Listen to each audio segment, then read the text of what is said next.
Oh my God. It just never gets old. I love that. I love that. It's so energizing. It's so big and grand. I just wish that the Royal Sussex could rise up to the occasion, but I'm working on it.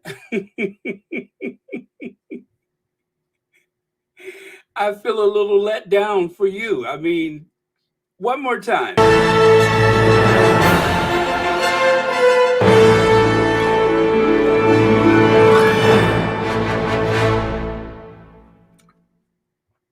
All of that, and then suddenly you get hello, hello, hello. It doesn't seem fair. Um, Jan Martin, thank you so much for being the first one here. Lovely, I appreciate that. Um, hmm, what's up with my slide? Okay, you know what? That is blank because I forgot to put the thumbnail on there, but that's okay. Let's just go right to the next thing. Let me say hi to a few people and then we'll get into that. But thank you for being here first, Jan Martin. And thank you, Connie Balmer. Hello, Connie Balmer. Thank you, as always, for being here. Olivia Harris, Deidre Mikey, yes. And Annie Bullard. Oh, let me get my readers on. That should help. Um, one second, please. Let me clean these. Hello, Annie Bennett, Olivia Harris, Lydia Washington. Hi, Lydia.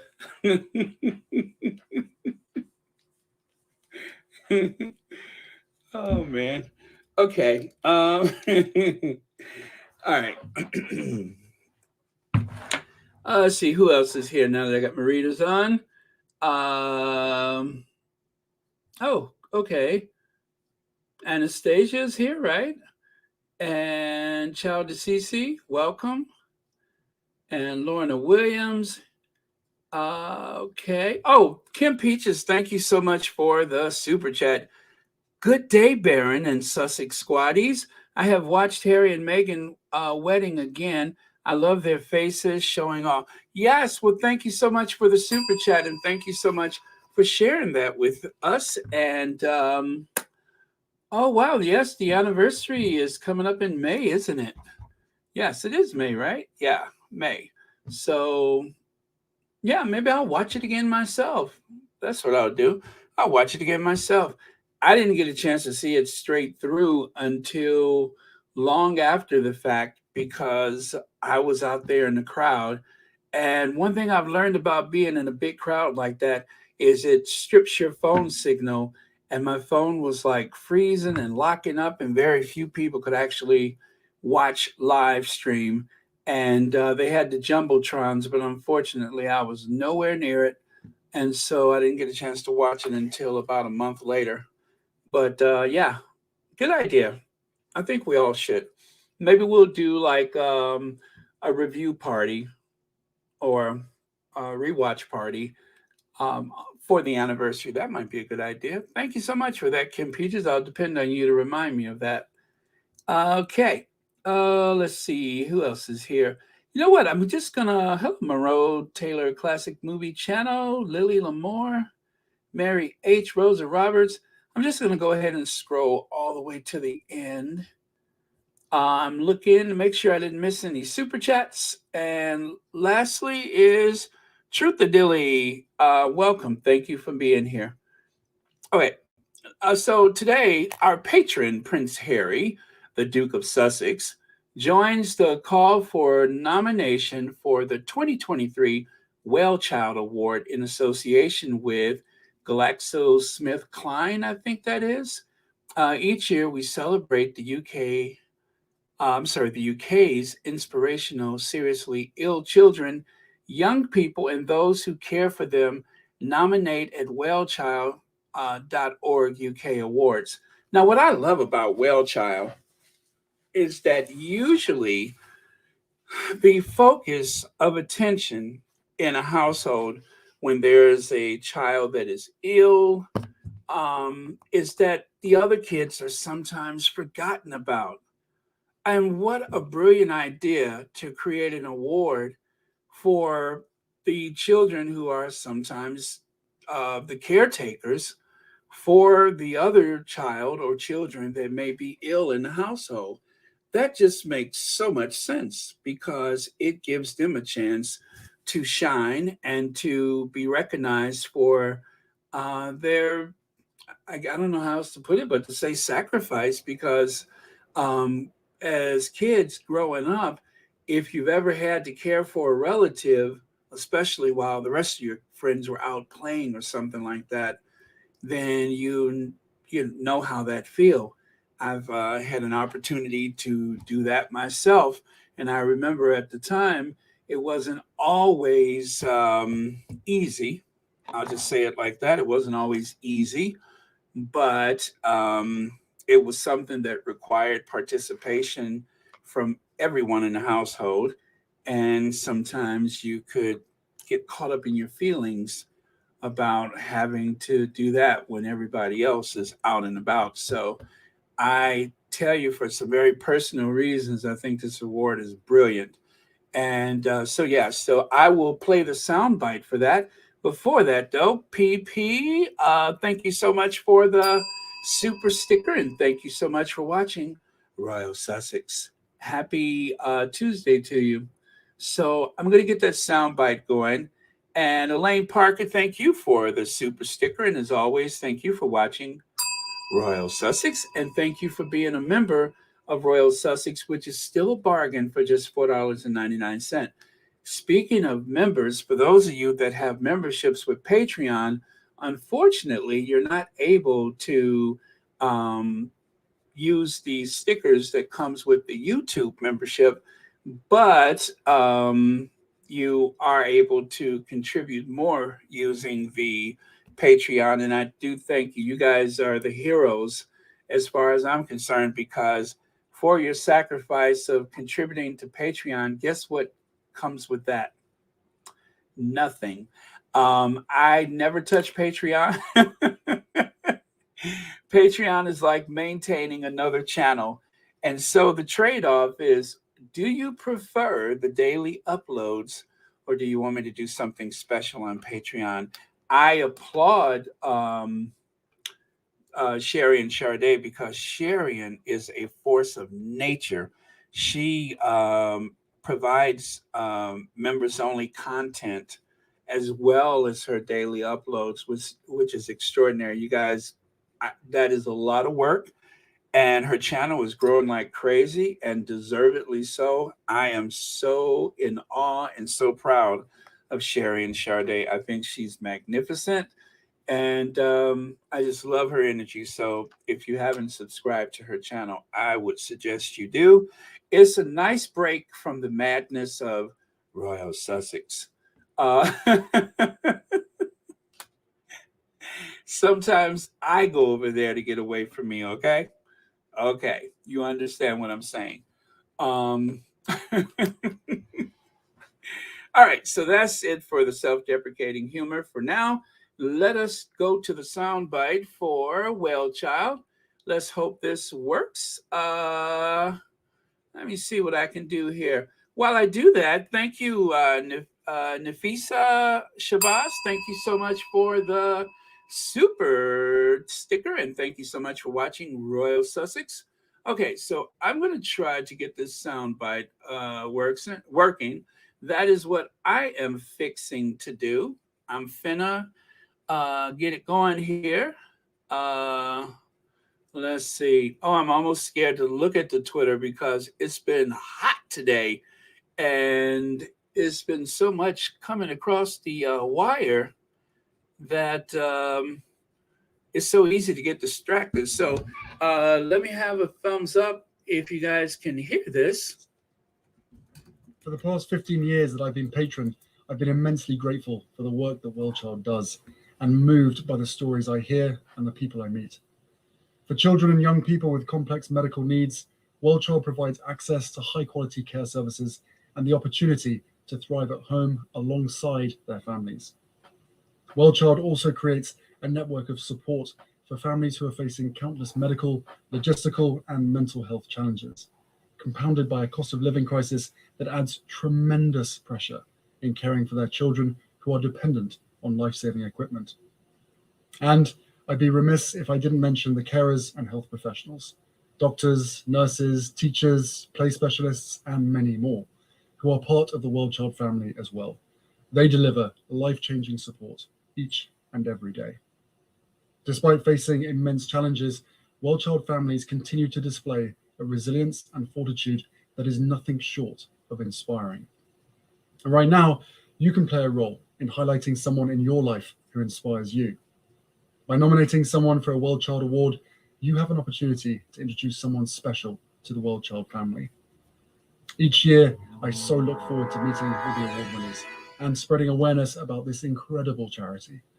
I hope this year you'll join me and get involved. Nominate someone today. Please visit www.wellchild.org.uk to find out more. And thank you for your support.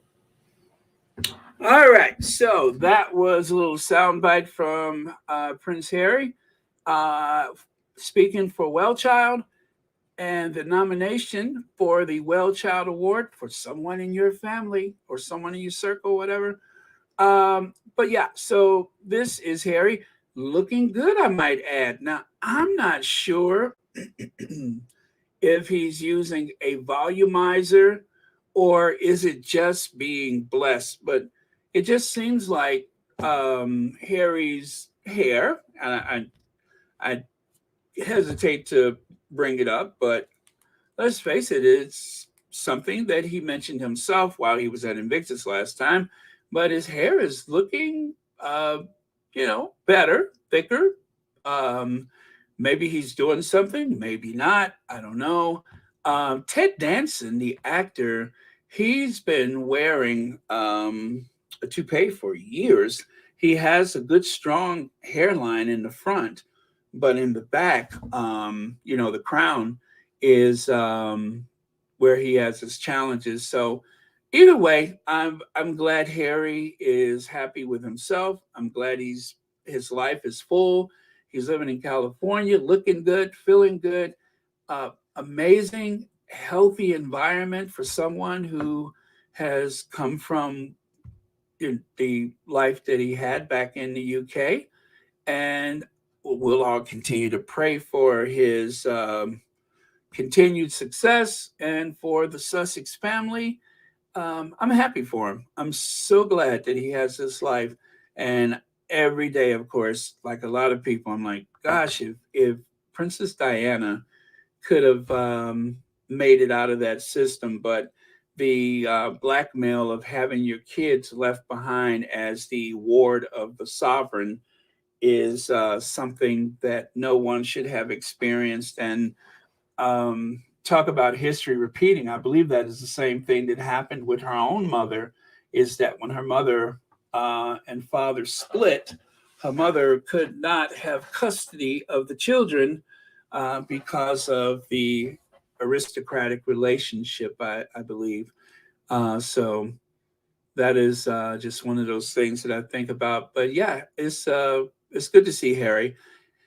And I'm thinking right now he's probably doesn't have any shoes on. His feet he has blades of grass in between his toes, and feeling good and looking good, living that California life out in Santa Barbara County, and of course in a little town called Montecito, where there are no leaks in Montecito. So good on you, Harry. And if you take a look here, this gives you an idea of how long Harry has had this commitment with the WellChild. As you can see, there is a cleanly shaven Harry and committed to the cause as per usual. And this is, how many years has it been since he's been involved with the WellChild? I know it's been a long time. I just read it somewhere and I forgot. Let me see. Harry in the new video for WellChild has been a patron since 2007. So that's 10 years after his mom died mysteriously in that tunnel in Paris. So let's see, was he 23, 22, 23? And well, now he's a father with two gorgeous children of his own. And of course, the Duchess of Sussex, which, by the way, take a look there. How proud he must have been back in 2018 when Harry was able to introduce his wife to the WellChild events. Perfect, perfect. And if you guys remember this visit they made to the WellChild Awards, you could see him caressing her back from the camera, the very intrusive camera that was behind them. But you can't help but think he was just feeling like so full of life in that moment and every moment since, because these are the things that he's always wanted to do with his partner for life by his side. And for all he suffered in that family, you know, is great that he's had a chance to have a family of his own. So, Connie Balmer, thank you so much for the super sticker, and thank you so much for watching Royal Sussex and for being a member of Royal Sussex. Bright Eyes PB&J, haven't seen you on here for a little while. He said 15 years. Okay, thank you very much. I appreciate that. And Compton Caligaro says the royal family must be real pissed that Harry is continuing working with WellChild in their own backyard. Yeah, Compton Caligaro, do you remember when they went to Kew Garden and they had to do some special precautions like having an event outside, and Harry was spirited into the garden under the nose of the tabloid media, who didn't know he had even left the house, let alone the fact that he was actually there at the WellChild event. And yeah, well, good for them that they were able to pull that off without anybody being the least bit wiser to it. So, but yeah, thank goodness for that. Okay, and moving on. There we go. Now let's get to this. I think I need just a little break beat and go.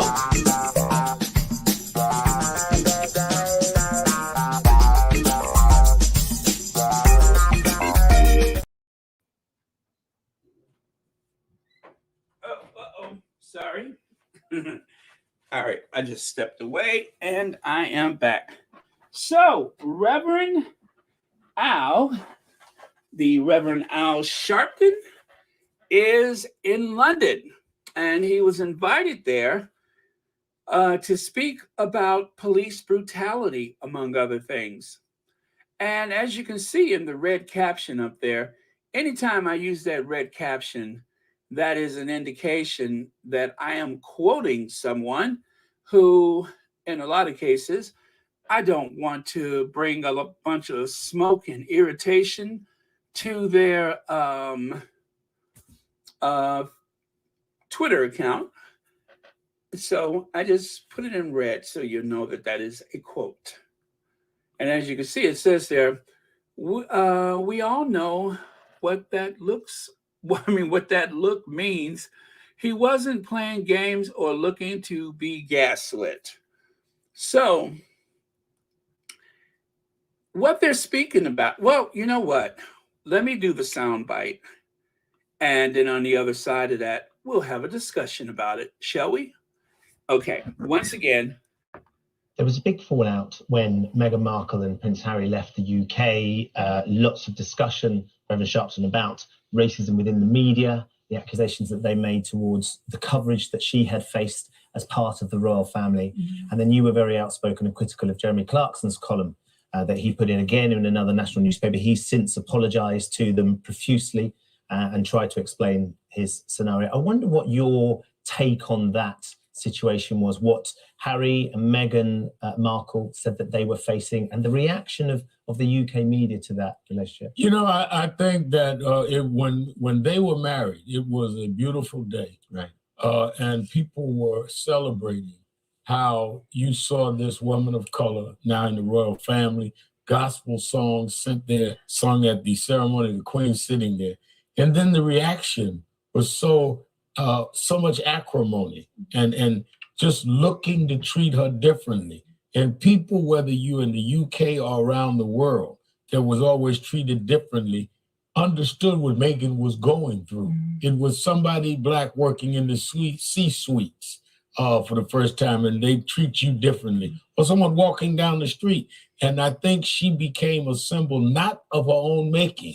When you see the kind of mean-spirited article this guy wrote for no reason, drag her through the streets and all, yeah, fine, you can apologize, and many of us have said things not at that level that we could apologize for. But what makes you feel that you can say that in the first place? Right. And I think that in many ways they exposed what was already there, and then people tried to blame Meghan for they are being exposed. Well said. Well said. They tried to blame the victim, Meghan, for them being exposed. They are hostile with the Duke and Duchess of Sussex because it exposes something that is so devastating to the, I'm just going to say victim. It is so devastating to the victim, but it's become a matter of routine amongst people in society. And it really should not be that way. It should not be okay for someone to be set upon by an entire institution, and they're the arm of the institution, which is known as the British media. You know, and I'm at the point now where I don't even want to differentiate and say the British tabloid media, as though there's much difference between saying the British media and the British tabloid media, because it all seems to be one and the same. They all seem to be subject to changing a storyline or introducing a plot based on a phone call from one of the various houses of Windsor, except, of course, from the Sussex household, but from the Cambridge, now Wales household, and from the Cornwall, Wales, now, you know, the Sovereign's household, the Clarence House, Windsor Castle, Buckingham Palace, whoever they say is coming from. Now is at the point where it seems as though, and well, should I say now? It's always been that way, but even more so, they can just simply pick up the phone and say, don't show that again, and they won't show it. And someone was nice enough to email a video to me yesterday about the idea of abolishing the monarchy, and I'll talk about that later. But the idea of it, this guy was speaking of, and how even the BBC, which is supposed to be there for the public, seems to really carry the water, or drink the Kool-Aid and carry the water for the royal family. And if you look at Al Sharpton's face there, you can see he's listening to him saying that he apologized profusely.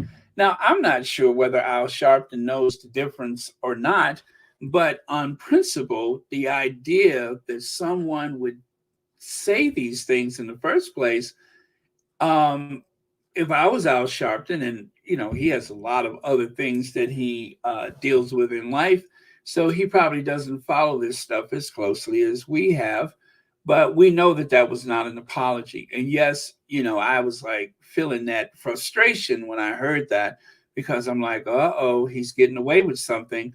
But, you know, as Tyler Perry said, that when you have the Holy Spirit, you know when somebody is BSing you. You can't fool a person who has the Holy Spirit. And so Al Sharpton's reaction to something that I can't help but think that a lifetime of instincts is telling him it's not true, even if he don't realize it. He knows something is being laid on thick and that there's a hole in it so big you could drive a lorry through it. So you just you know when a person is BSing you. And I'm glad that he maintained his usual dignity in front of the British audience like that and said exactly what he said. And the way he said it, I think it was perfect. It made the point. It wasn't being overly judgmental, because it's just like with the MAGA people, even though you may know or feel in your heart that certain things that have been said or done is completely wrong, but when you attack those things, it's a personal attack to the individual and not just an attack. Like in my case, when I speak of the Orange Menace, the Orange Menace is like the second coming of Christ for the MAGA people. They think he is fair and just, and if you point out something wrong, they'll say that he's doing the Lord's work, and what difference does that make? And so you have to, use a great deal of discipline when you say certain things. So I'm glad he said things just the way he said it. I thought it was very appropriate. I thought it was, unwavering in his message. He stuck to it. And like he said, there was no excuses for it. What gives you the right to say this about another person? Lottie says, yes, Baron, the one thing Reverend Al is, and that is not a fool. He knew. Exactly. Exactly. And, from time to time, maybe he's actually caught an episode or two of Good Morning Britain and seen the way they work. So, I don't expect him to do the deep research into everything, but at least he wasn't defending an institution that has been so unjust. And again, from the body language, from the look on his face, it says, I'm not buying it.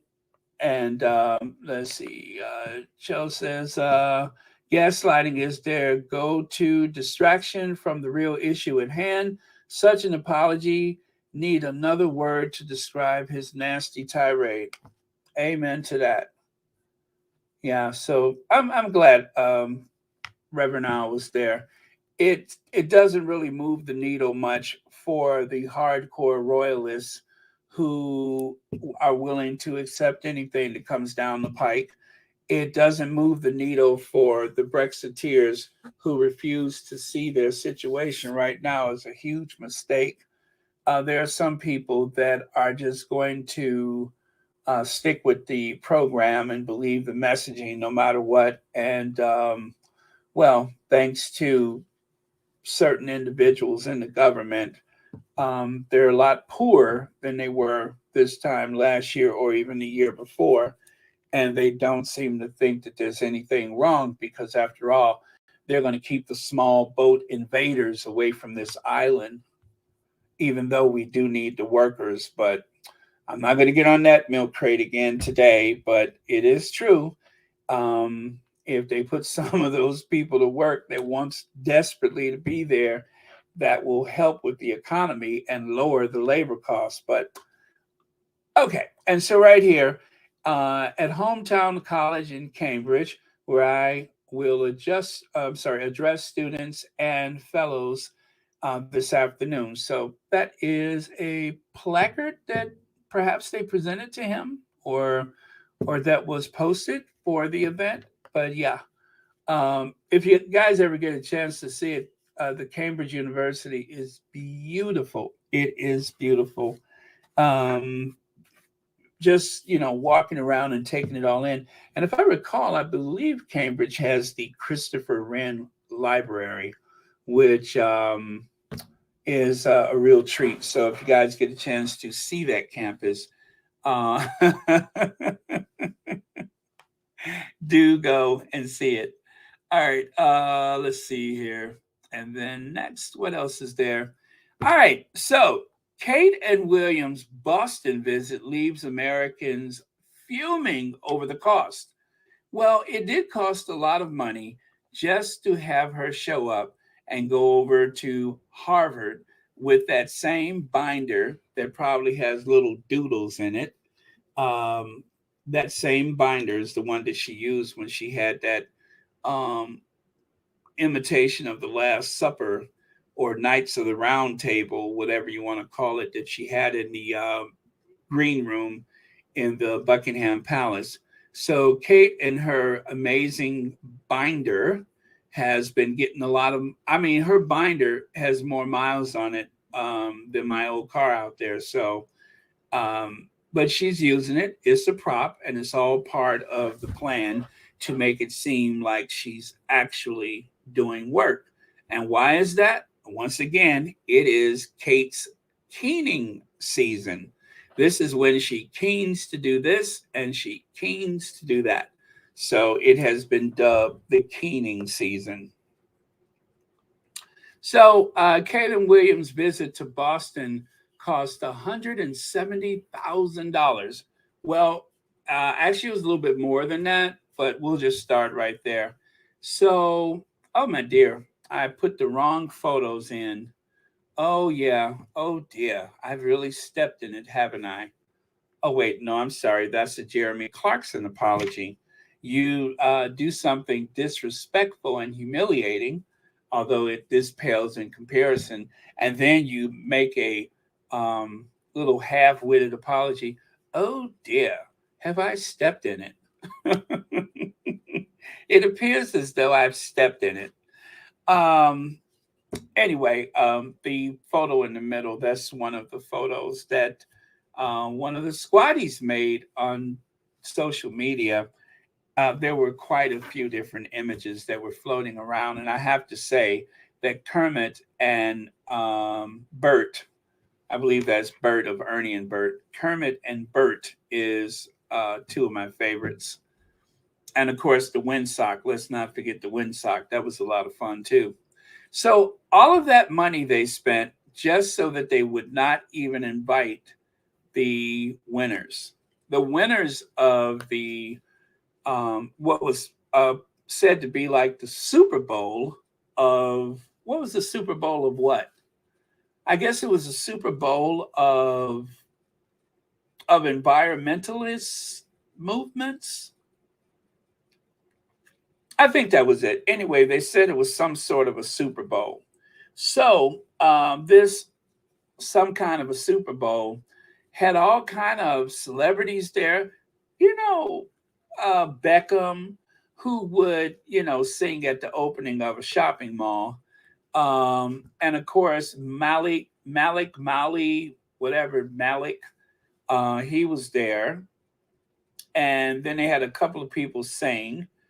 And it wasn't, I guess the biggest name in the room was David Beckham.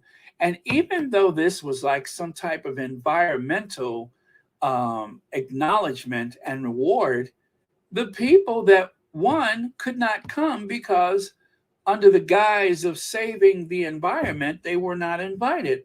But they flew David Beckham in on a private jet. And then just for the sake of appearances, Kermit and Bert flew in on a commercial jet. That was one of the few occasions in years that they've actually flown commercial, except for that stunt they pulled with that airline that time, that bargain airline where they flew an empty jet that could hold 100 or more people to pick them up and take them back in the other direction. Again, that was another slap in the face to the environment. And so this is yet another stunt Shelly L says, hello. Hey, Shelly. And Black Queen says, so nobody's going to talk about how Kate Mumbles had to get instructions on how to sign a guest handbook at Harvard. Very bright indeed. I remember that. They had to walk her through it. This person who is an expert on child early development or an expert on taking the same 5 questions that a child actually posed, well, was it years earlier? That same person could not even properly use a guest book without instructions. Go figure. Well, anyway, let me see here. Thank you so much, Black Queen, for your comments. And let's see. Chow says it's no surprise shaping us her premiere project. Majority pointed out the similarities she copied from the Choice Award winning podcast Archetypes, same type and color. Yes, and let's not forget the Molly Wright, who was the young girl who had the TED Talk, and she pointed out 5 important things. What a coincidence. What a coincidence. Even Stevie Wonder could see that somebody kind of lifted the context or content rather from someone else.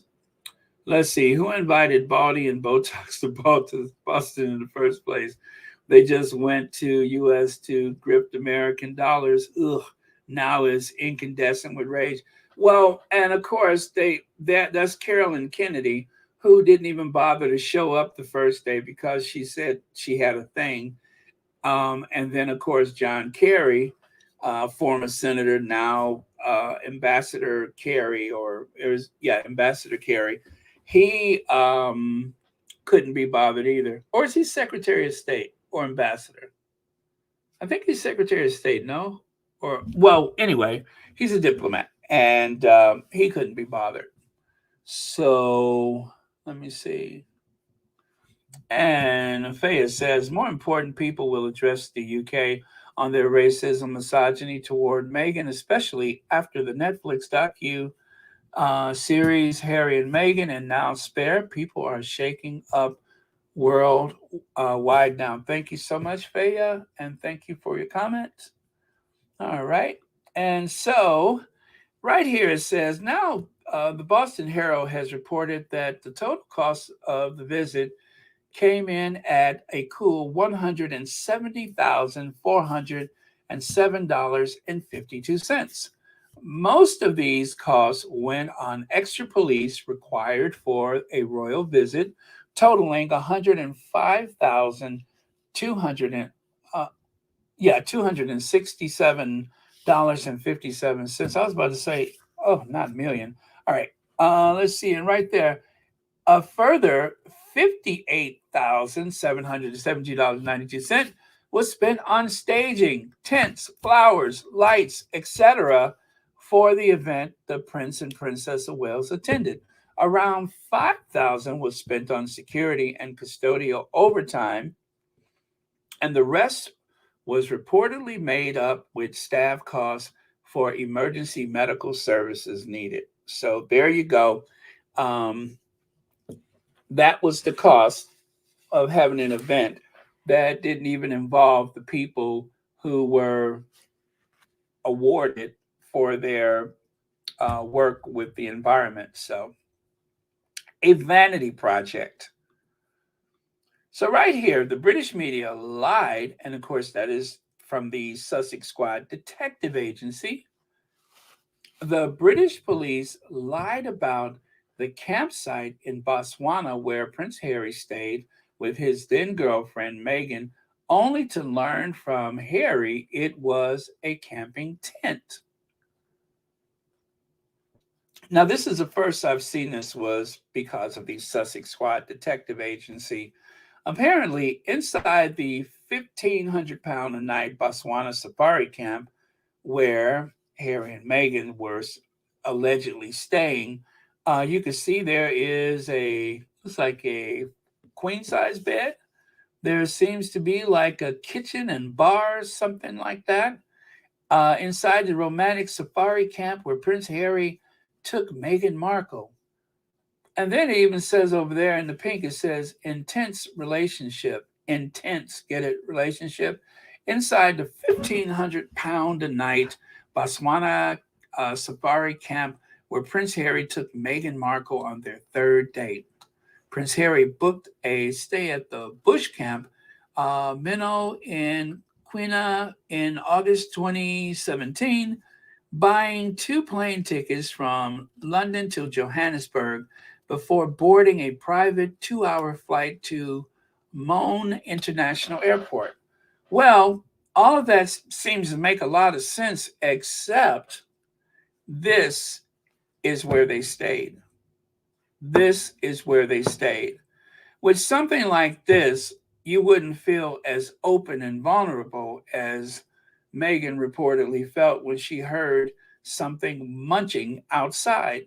But with this, you would feel kind of nervous that there's an elephant towering over you in the night.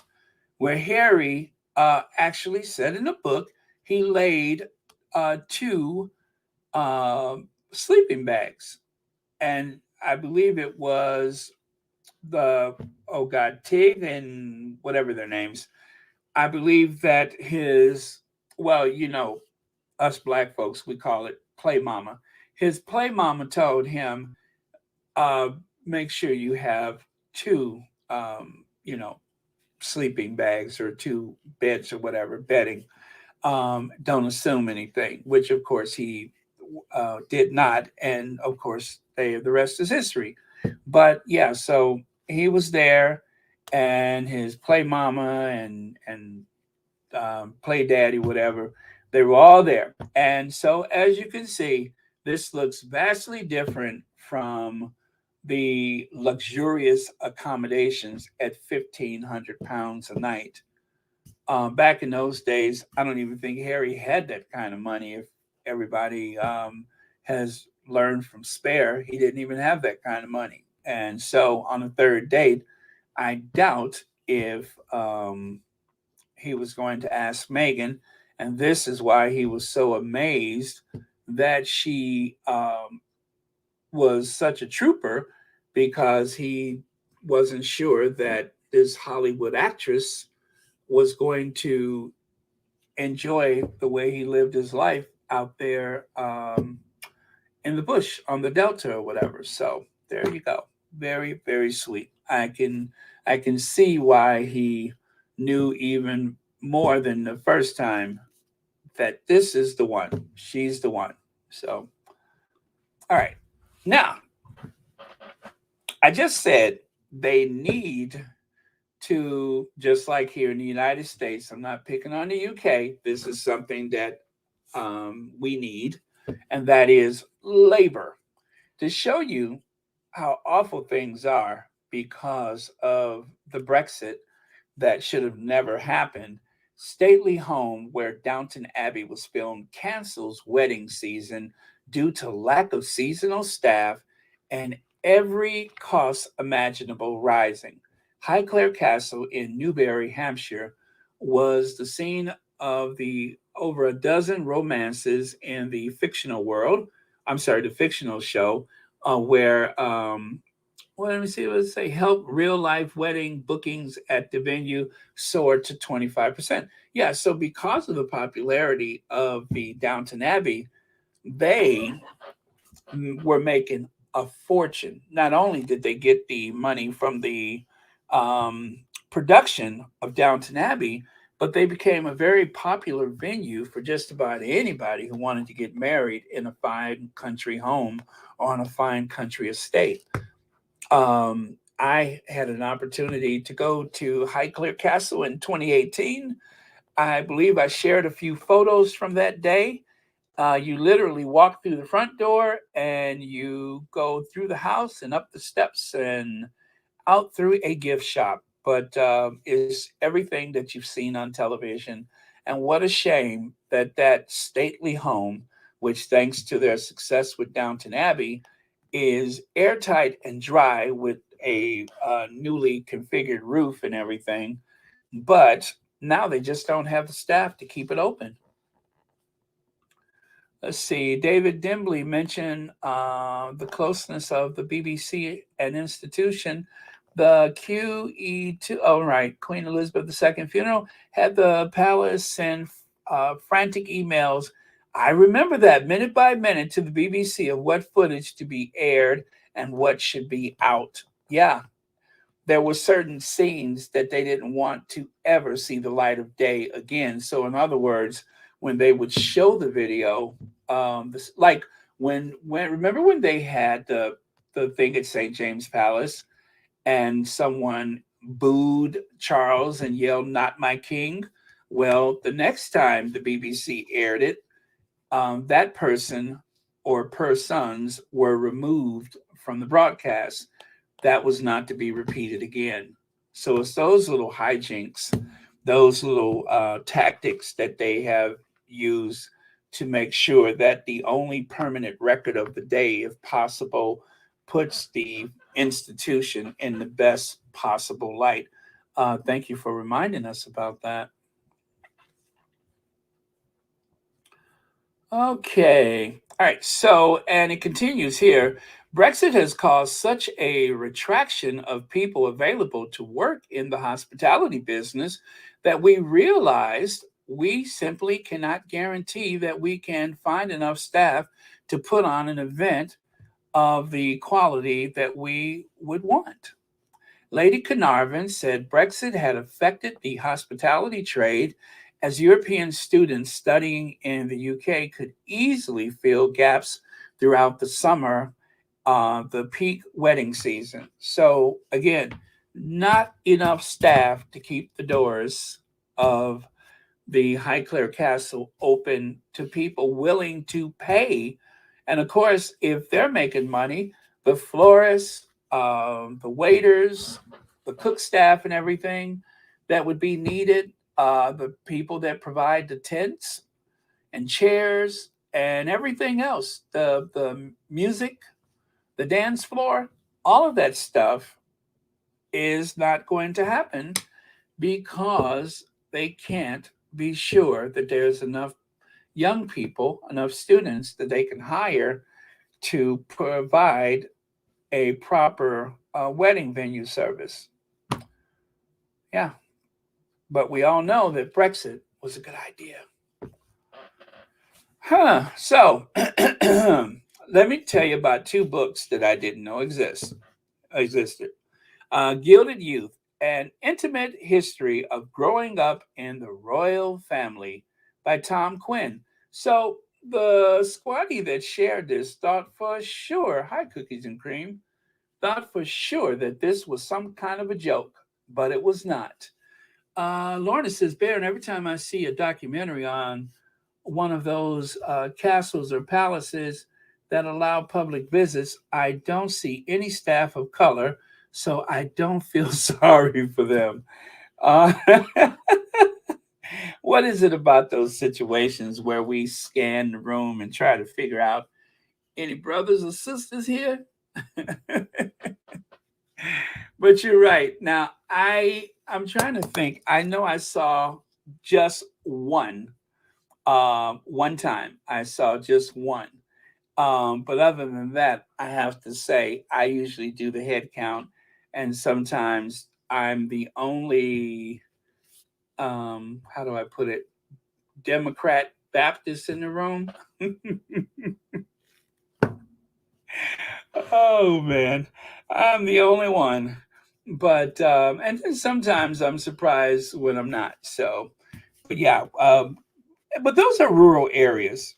And when you're in those rural areas like that, there's just not a lot of people around of color.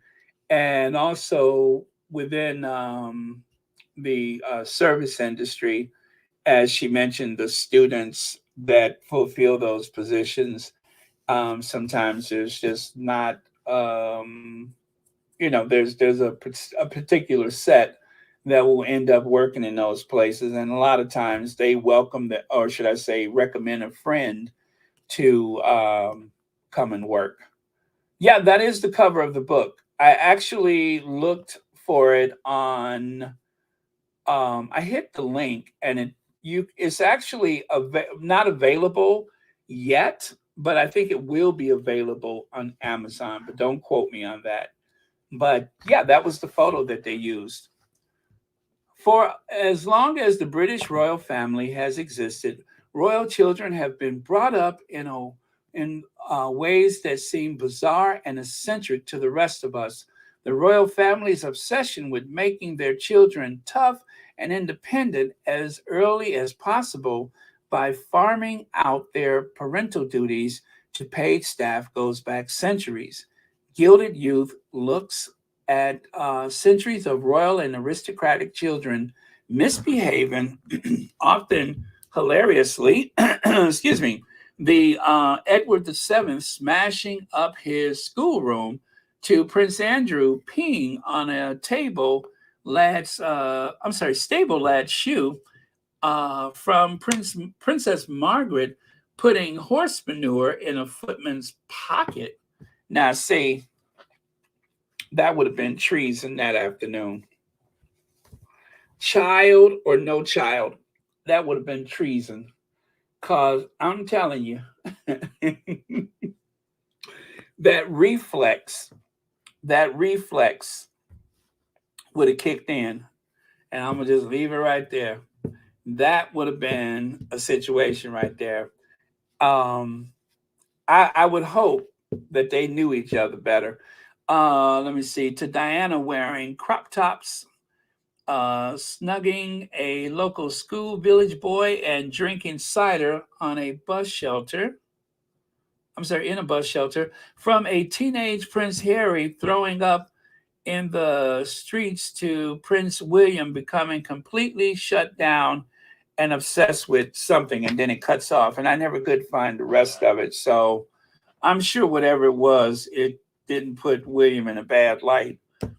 Let's see. Maddie B says, I love your channel. I always learn something from you, and you always make me laugh. I pray Harry will become an American citizen. We need him. Well, thank you so much, Maddie B. And thank you so much for watching Royal Sussex. Happy Tuesday to you. So, yeah, there you go. So that book may or may not be available on Amazon, but I do think it is a real book. I mean, I did click on whatever link it was, and there it was, Gilded Youth. And of course, that cover photo is based upon a real situation that happened during that is the Jubilee, which of course we're all familiar with.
So yes, that is where that comes from.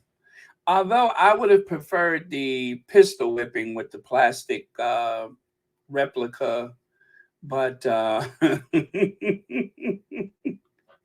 Leg says better to use a Louis pick snatching extension. Thank you so much for the super chat. Yeah. And what is this crap in your head, mama?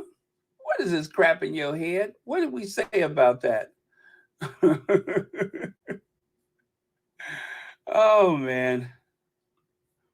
Okay. So, all right. Graham Smith. This is the man who mentioned the thing about the abolishing the monarchy. Abolish the monarchy, why we should and how we will. So someone emailed a video to me from Navara Media, and you guys know how much I love Navara Media, which is why I was so excited when they gave a shout out. Well, yeah, I guess it was a shout out, not to Royal Sussex the channel, but just someone who made a contribution to their channel yesterday. And anyway, that was pretty cool. And Navara Media is a bunch of young people that I guess they have journalism in their background. And anyway, if you ever watched them, the other name that you might know them from is Tisky Sour. Okay, here it is right here.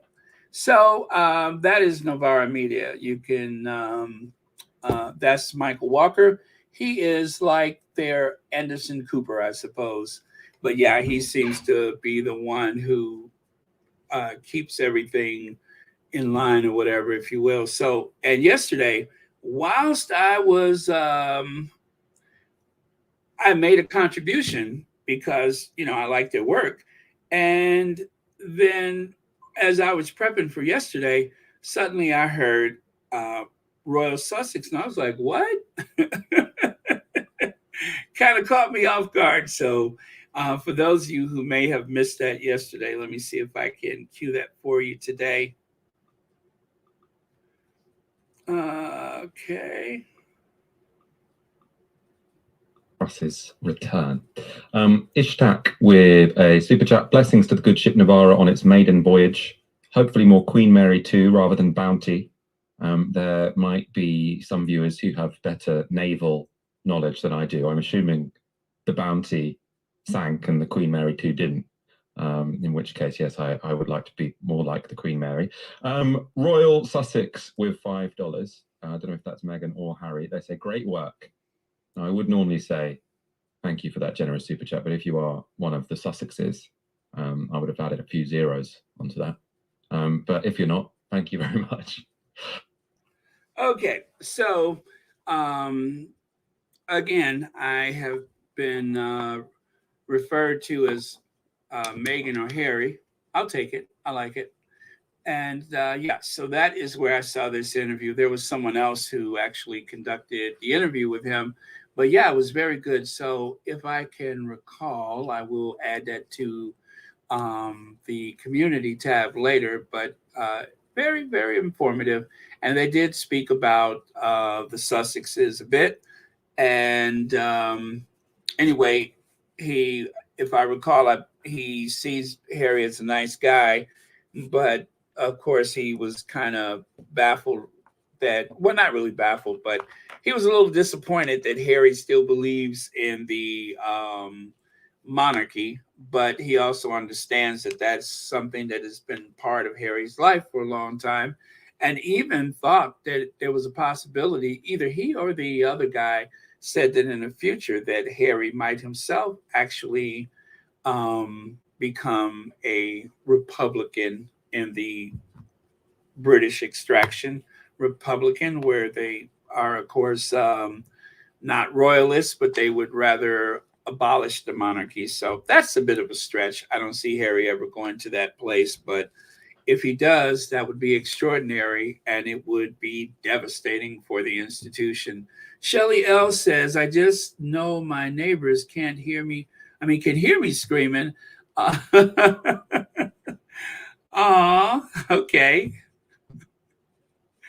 All right. Well, thank you so much for the super chat. And as always, thank you so much for being here today, as per usual. And happy Tuesday to you. All right. And so, yeah. And then let me see. Are we done with that one? Let me make sure. Yeah, get rid of the foreign workers. They only find that they badly needed. Cut off their noses to spite their faces. What else is new? Yeah, anything to keep people of color away. Let me see. Or, you know what? Not even just that, but they don't even want people from Eastern Europe. Oh, where did I go? Let me pay attention to what I'm doing here. I got my finger on the button, and I'm cheaper food after EU Brexit, right? Only to find out staggering 16.7% rise in food prices. Well, the cheaper food, that came from an article back in 2016. Back in 2016, look at what they were talking about in 2016. Calais migrant children start arriving in the UK claiming to be age 14 to 17. And then, of course, cheaper food after EU exit. Experts now say that prices will come down. Really? And top TV star falls in love with this 55-pound M&S dress. Well, the things that were interesting back in those days, that was October of 2016. So fast forward to Wednesday, February, I think it's the 1st, 2023. And they're talking about the staggering 16.7% rise in food prices. If only someone could have warned them that this Brexit was a bad idea. Well, actually, some people did, but nobody was listening. Well, should I say, not enough people listen. And so it goes. Connie Bomber says, no one can keep us away. We belong to this planet and we'll stay till God calls us home. Amen to that, Connie Bomber. Home is where you lay your hat. Home is wherever you make it. Lydia Washington says, I think he is saying it was Meghan or Harry. He would have expected a bigger donation, but as regular person, he was thankful since nobody has given anyone anything. I am shocked, Annie B. Oh, man. Well, I thought it was fun. I thought it was fun. And plus, you know, you only had the still photo to look at, but he was actually smiling. I just can't share the video with you. But as he was saying that, he actually had a big smile on his face. So, oh, wait, there it is right there. Yeah. So as he was saying that, he looked up with a big smile on his face. Looked like he has a little hickey on his neck, doesn't it? Looked like somebody's giving him a little bit of a hickey, either that or it's a birthmark. Maybe he has a cat. Huh. I just noticed that. Anyway, yeah, he really is a nice guy. Love that channel. Let me see. That was to turn people over to vote for exit on LBC. One man is very angry with himself. He voted for Brexit. Yeah, I've heard the people who have had regrets about it, or wasn't sure what it was, or felt as though they were being sold a bill of goods. Got a super sticker from S. Thank you so much for the super sticker. And thank you as always for watching Royal Sussex. Let me see here. I know, Baron, it would have been breaking news, and I can't imagine the rest of the story. Really, what is that? Breaking news. Oh.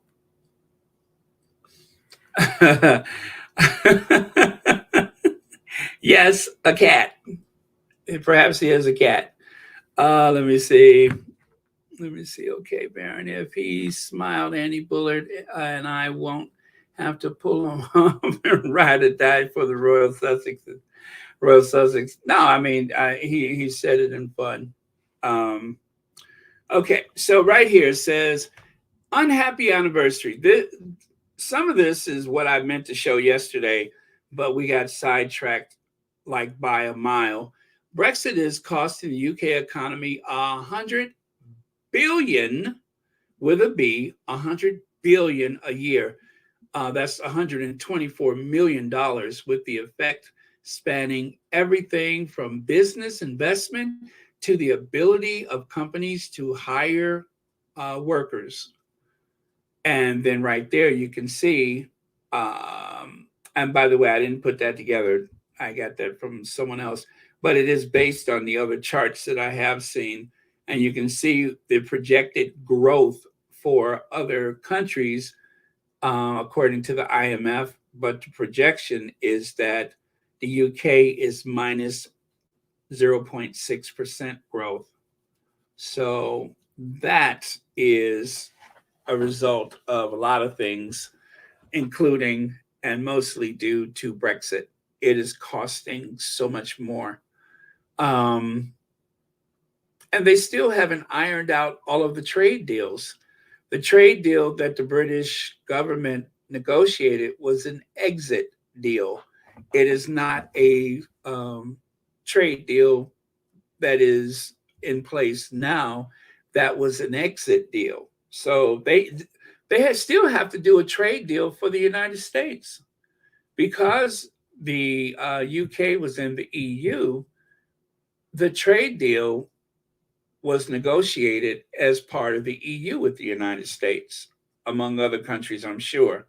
So this is a lot of work that needs to be done at the worst possible time. A lot of work. So that is concerning.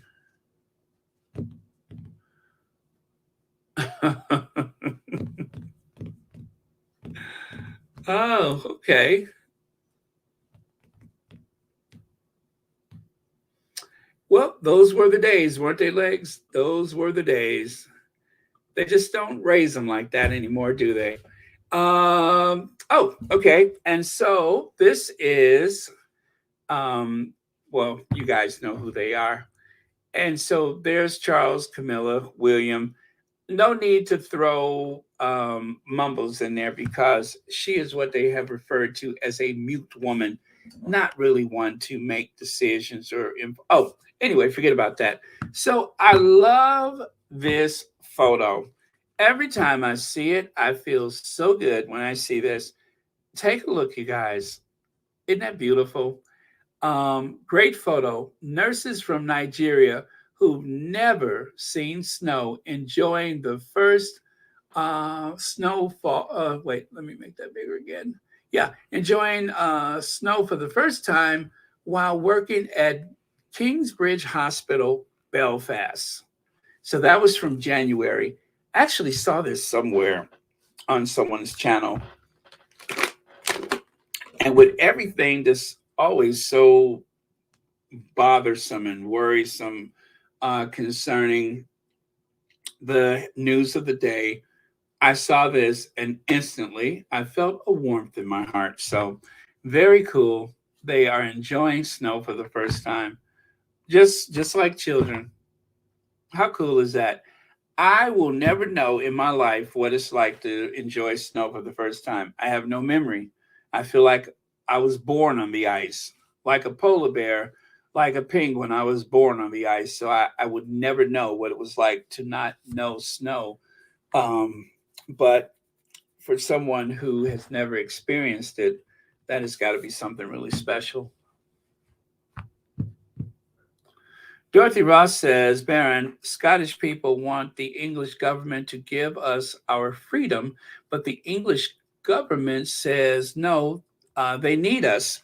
Well, if I recall, was it the English Supreme Court or was it Scotland that said no to a referendum? And then Nicola Sturgeon said that when the SNP party have the next election, that they will use that as a de facto referendum. I think I understand that properly. And that will be a consensus if the NSP or SNP party wins. I guess the Scottish National Party, that if they win the next election, that they are going to leverage that as an actual referendum. So I want to tell you what I've learned about this because I'm intrigued by it. And I love Scotland. I had a great time there. And I feel kind of, sympathetic for that reason because they were very, very nice. when they had the referendum and they voted whether to stay or to go, it was very close for the Brexit, but Northern Ireland and Scotland had majority votes to stay in the European Union. And Wales and England voted to leave, except London. The metropolitan area of London voted to stay. So let's just say it was suburban, rural, and other towns throughout the UK that voted for leaving the European Union. That was my understanding. It was beneficial for everybody. And by leaving, did you guys see that Patrick Stewart video about the Brexit, where I suppose he's like oh gosh, I think he's supposed to be the prime minister. And I don't think I saved it, but gosh, that was funny. Where they were talking about, well, anyway, he was the prime minister and he was saying why we should have left.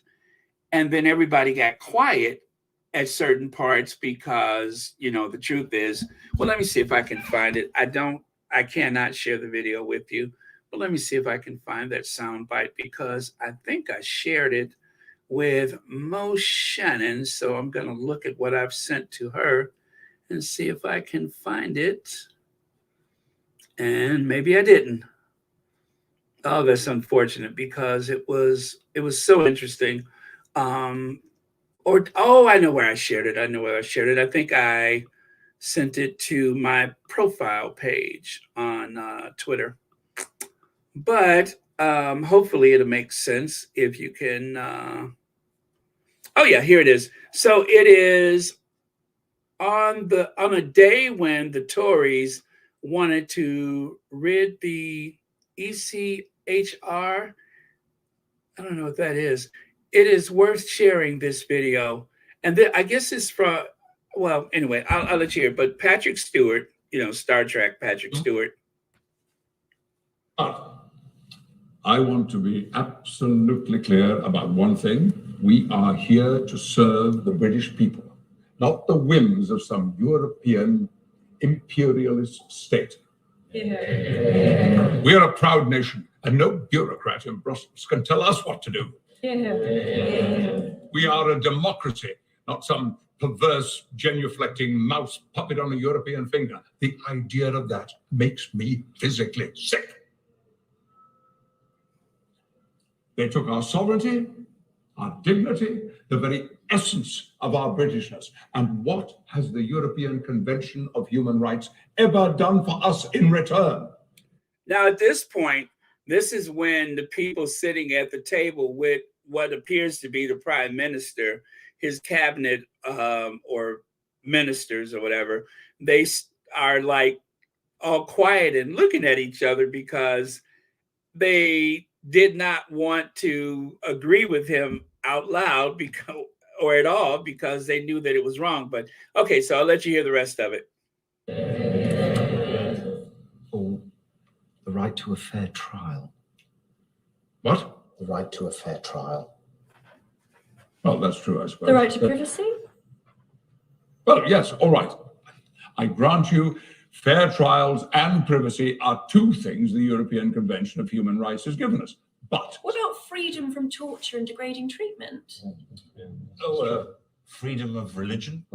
Freedom of expression? Freedom from discrimination? Oh, how about freedom from slavery? Yes, of course. Freedom from slavery goes without saying. But protecting victims of domestic violence. Okay. But apart from the right to a fair trial, the right to privacy, freedom of religion, freedom of expression, freedom from discrimination, freedom from slavery, and freedom from torture. And degrading treatment. And degrading treatment. And protecting victims of domestic violence. But apart from these, what has the European Convention on Human Rights ever done for us? Peace in Northern Ireland? What?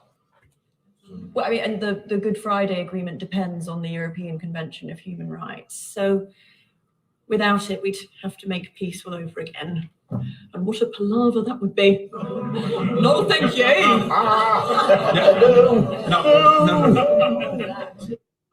No. Okay, so I don't know how much of that may be exaggerated. I won't even pretend like I'm an authority on any of those things, but it was funny and it was very interesting, and I'm assuming that most elements of it was true, but that was a little soundbite from the whatever little comedy reel or whatever that was. So I'm gonna get over there and take a look at your comments, and okay, give me just a second here. Okay. Okay, yeah, I want to get my other screen going here. All right, so Alma Andrews, thank you so much for the super sticker, and thank you for watching Royal Sussex. And let's see, where is the ringleader that was behind Brexit? He is no longer the leader. Leaving the EU was a very bad decision for the British people. Beverly Isidore, wasn't that Nigel Farage with that rather comical mug of his, amongst other people? Anyone see that Will and Kate wasted Bostonians' money? I think I heard something about that. It was a vanity project, not a state visit. Yeah, I think I heard a little bit about that. Let's see. Leg says, anyone see? Oh, wait. I'm sorry. I did that one again, didn't I? I'm scrolling. I think I'm behind a bit. Okay. Let me see. It's a comedy sketch based on a Monty Python sketch. What have the Romans ever done for us? Oh, bellissima. Bellissima. Thank you so much for that. I didn't know that. I didn't actually ever watch Monty Python, although I certainly know of it, but I have not seen many of those sketches, just occasionally. But thank you for that. Baron, is Margaret putting horse manure in the pockets of the guards or whoever was? I'm telling you, that reflex would have kicked in and it would have been treason. That's all I can say.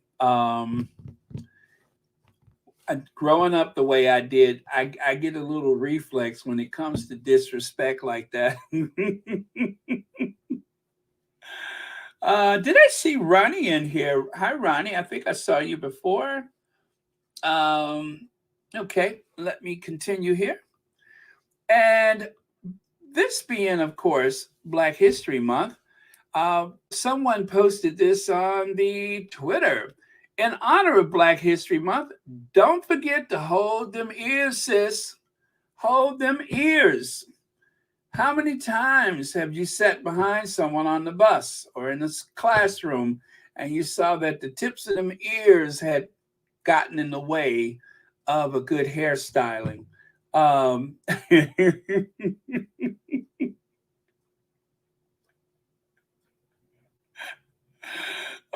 man. Is there anything that screams out from your youth, nostalgic tones of laughter and joy and community, like the old pressing cone sitting up on the stove?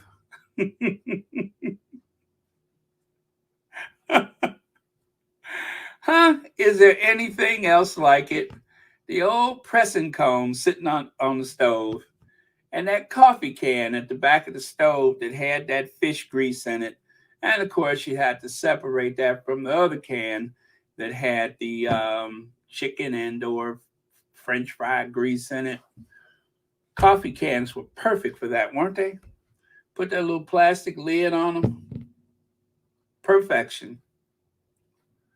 Anyway, happy Black History Month. And then right here, February 6th through the 17th of 2025, that, of course, will be the Invictus Games in Vancouver and Whistler. British Columbia, Canada. 12 days. 12 days. Let's see. They posted this the other day. That is the countdown. So, yeah, there's a 2-year countdown until the Invictus Games. So, look forward to that, you guys. It is coming, 2025. But first, we got to go to Dusseldorf. And so, in reference to that, there is, let me see here, pull that down. 2 years from today, Vancouver and Whistler will be welcoming the Invictus community to British Columbia for the opening ceremony of the Invictus Game 2025, counting down the days. So, and if you see there, that is actually Toronto 2017. Let's see. Yes, Baron in the kitchen next to the stove on Sunday night, getting ready for church the next day. Absolutely. Let me see. I remember them days of getting my hair pressed and neck burn. The neck too. And always in the front, the little hairline up there in the front, where the little baby hair is, you see that little one dark line that goes across. I told you to be still. Be still. Well, I told you to be still. Oh, I still have a hot comb. Used to press my aunt's hair, and they got it quite a few burns. Well, you know, when Oprah's hair was like really big, remember? Well, she still probably has, but she doesn't wear it like that anymore. One of the reasons why she was able to grow her hair out back in the day is because she never used the chemicals. They would blow dry it, and you know, that was better than the chemicals. Kept her hair healthier, and then she would have those periods when she would just let her hair rest. But yeah, the heat method is still good. Okay. All right, so here we have Princess Eugenie and Jack Brooksbank are considering a move to California later this year. I'm going to say that's a possibility. As I think, was I listening to Pedal? They said that she had lived in New York before.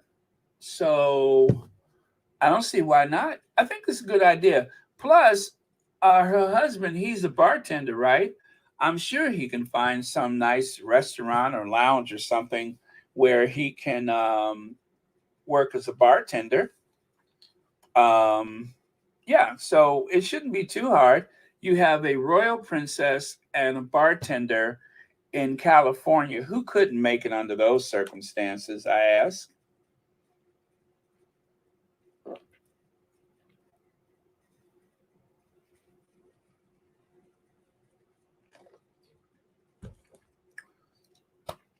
Excuse me. I just took a big sip of water, and boy, was that good. Let's see here. We were burning away our identity. Massa had us self-hating our natural hair. Glad I no longer fall for the okey doke. You know, Black Queen, I saw a documentary some time ago where, oh, was it the one by Dr. Gates, where they were saying that there were salons opening in Brazil that catered to natural hair. And it was every bit as much about community as it was about hairstyle. So you would go and get your hair washed, and you would, you know, get your scalp oil, get all of your conditioning and everything, cut whatever they needed to do, style it a bit, but no chemicals, no heat, you know, just maintenance. And because more people in Brazil are embracing their African heritage, they say it's kind of changed the, what do you call it, the census a bit, where there are more people, which is really unfortunate that they use the, well, I'm not saying everybody, but some people use the the old Octoroon, Quadroon, and mulatto language instead of identifying as either biracial or of African descent or black. They have managed to separate people with their labels, and so what is actually the majority of the country is of African descent. When you look at television or if you look at magazines and stuff like that, for a long time, Black people were excluded or put in subservient roles or positions. And so only now are people really recognizing their heritage. Well, more people are recognizing their heritage and actually proud of their heritage, whereas before, like you say, it was something to fight against or push against. So, you know, and I just feel like whatever you want to do for that day, that year, that month, that's on you. But to have the option to do it and not to feel bad about it either way, I think is ideal. Lorna, oh, by the way, thank you for your comment. Lorna Williams says King Chucky is now the patron of the UK Invictus Games, depending on how bad the PR gets between now and then, we will see who he sends to represent the government and the royal family. I would be impressed if they just actually participated more and don't send the athletes on buses. You know, send them, fly them, or put them on a high-speed rail or something. But to send them on buses and not really have any government representation, that was outrageous, especially nowadays, knowing so much more how beneficial it is for the athletes to have that community. And here you have military brass from the Netherlands. You have, a delegation from the United States. The United States even issued a coin. They sent the, was it Pete Buttigieg, the transportation secretary? He was the senior cabinet member that was there. And Britain, not interested. That's embarrassing. Lydia Washington, there's now a discussion that chemical relaxers contribute to cancer. Good to be natural for some. Well, I actually was going to share that the other day, but I didn't have the information that I wanted the way I wanted it. But I will share that one of these days coming up. But yeah, that there is actually a lot of discussion about that, especially the prolonged use. You know, and it is a chemical or chemicals, and it is something to be very aware of. Like anything else, your body is a temple, and you have to show it proper respect. So thank you for that, Lydia. I say that as I have a big, soft, gooey chocolate chip cookie sitting on the desk. Let's see. Is that a message from the other side, Sean? Could it be? I think it is. Hold on. Okay. Speaking of proper respect, I have to get this right.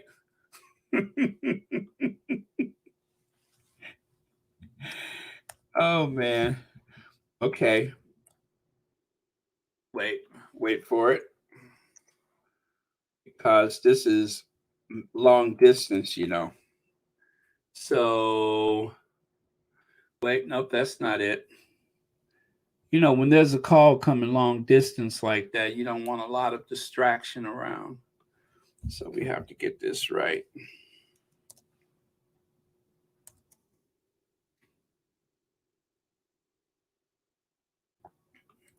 All right, so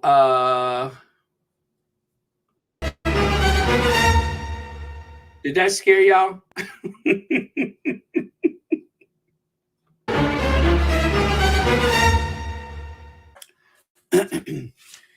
I, Queen Elizabeth II, ruler of of the United Kingdom and one city block in London. That's all that's left. Wait. That's wait. Wait, give me a second. I gotta stop smiling. That's all that's left. Do hereby declare I am selling Mary Kay. I am selling Mary Kay on the corner of Buckingham and Palace. Camilla's revenge is coming for you. Sean.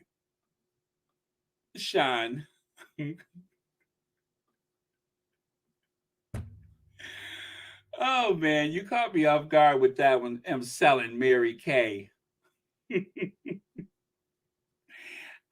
Queen Elizabeth the second, ruler of the United Kingdom and one city block in London.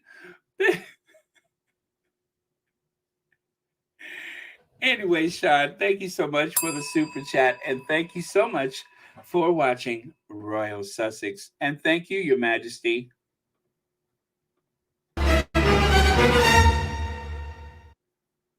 Philip?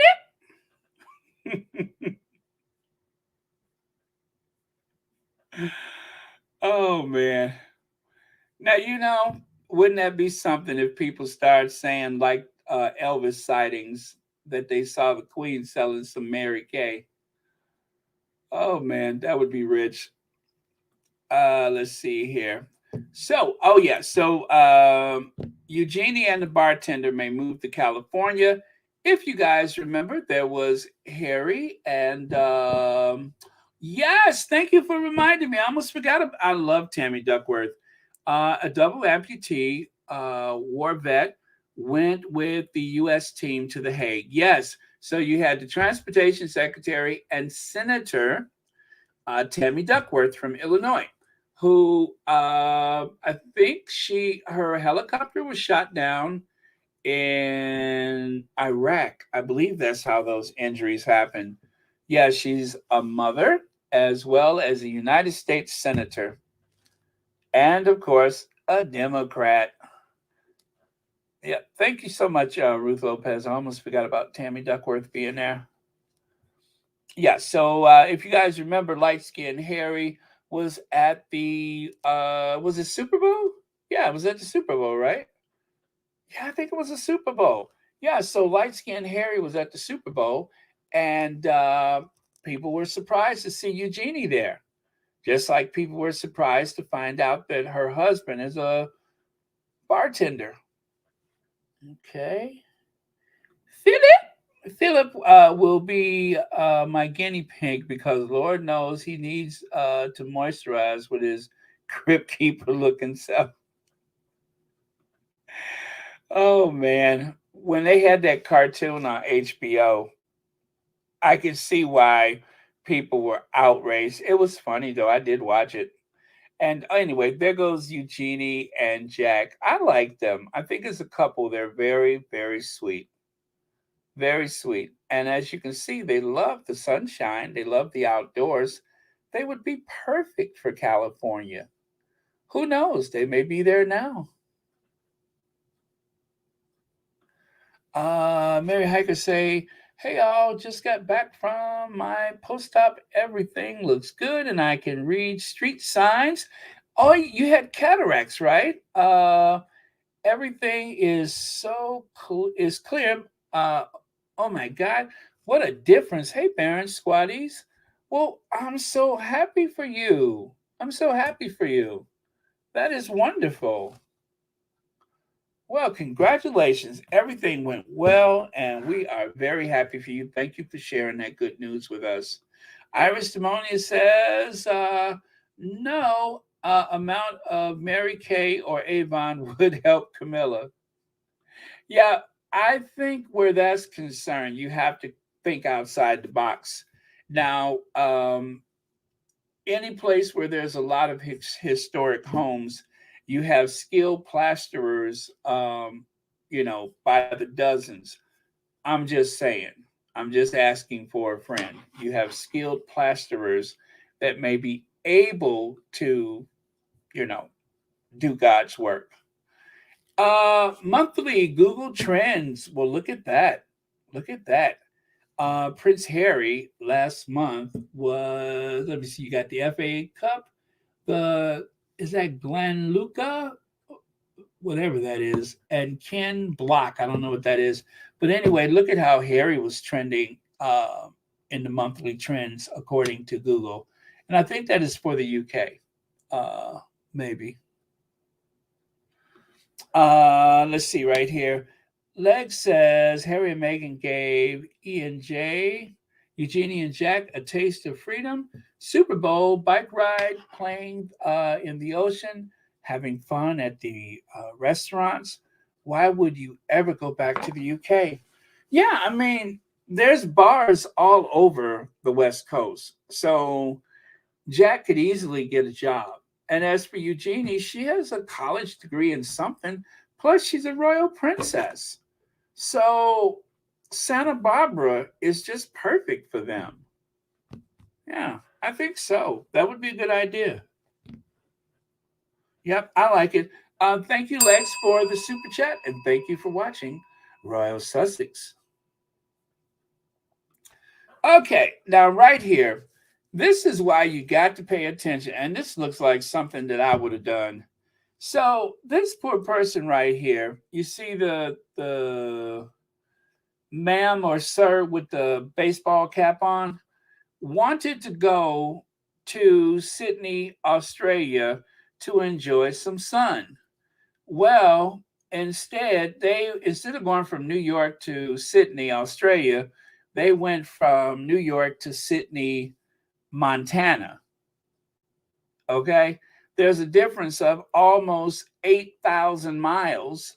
Something should have said that you were going the wrong way when you find out that the flight is only, what is that?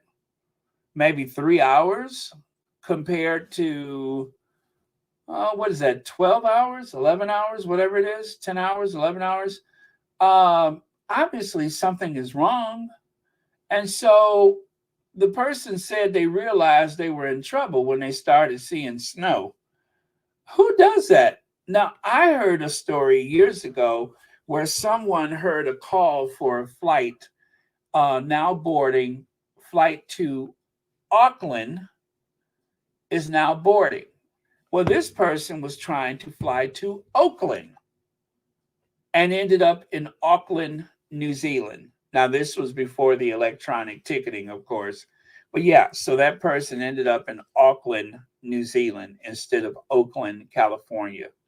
So these things can happen. And, well, that is a thing. So I know there was a serial stowaway that was boarding flights at O'Hare Airport in Chicago, and they had to post her image near all of the TSA and even at the airline counters, because this little old white lady was a serial stowaway.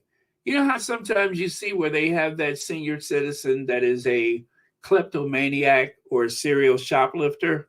Well, this woman was a serial stowaway, and she would hang around the airport, and somehow she would manage to, I don't know how she could have got past TSA, but when they were boarding the flights, when she saw an opportunity, she just slipped right through and go and board a plane and go God knows where.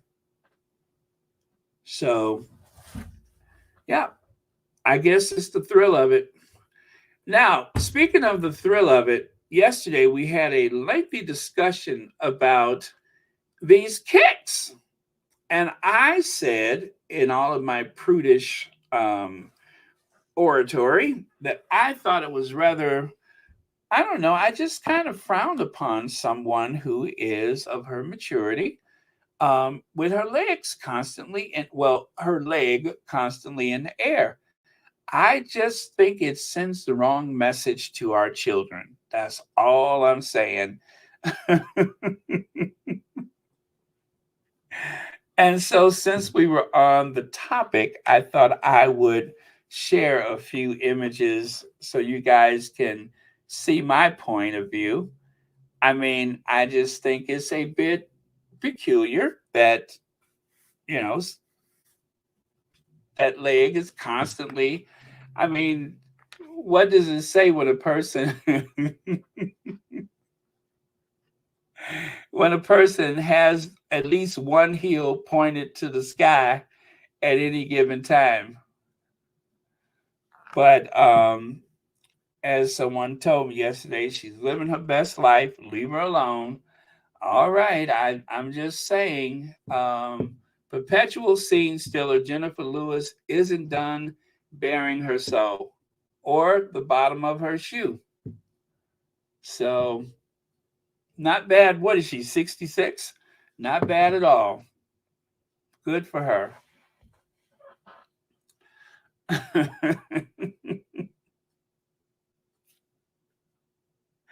When I grow up, I want to be just like her. Oh, man. We already talked about that. And right here, you guys don't forget to pray for Turkey and for Syria. Syria. Don't forget to pray for them. It has been a few miracles, but there's also been a great deal of tragedy. And of course, we spoke yesterday about it. I'll say it again.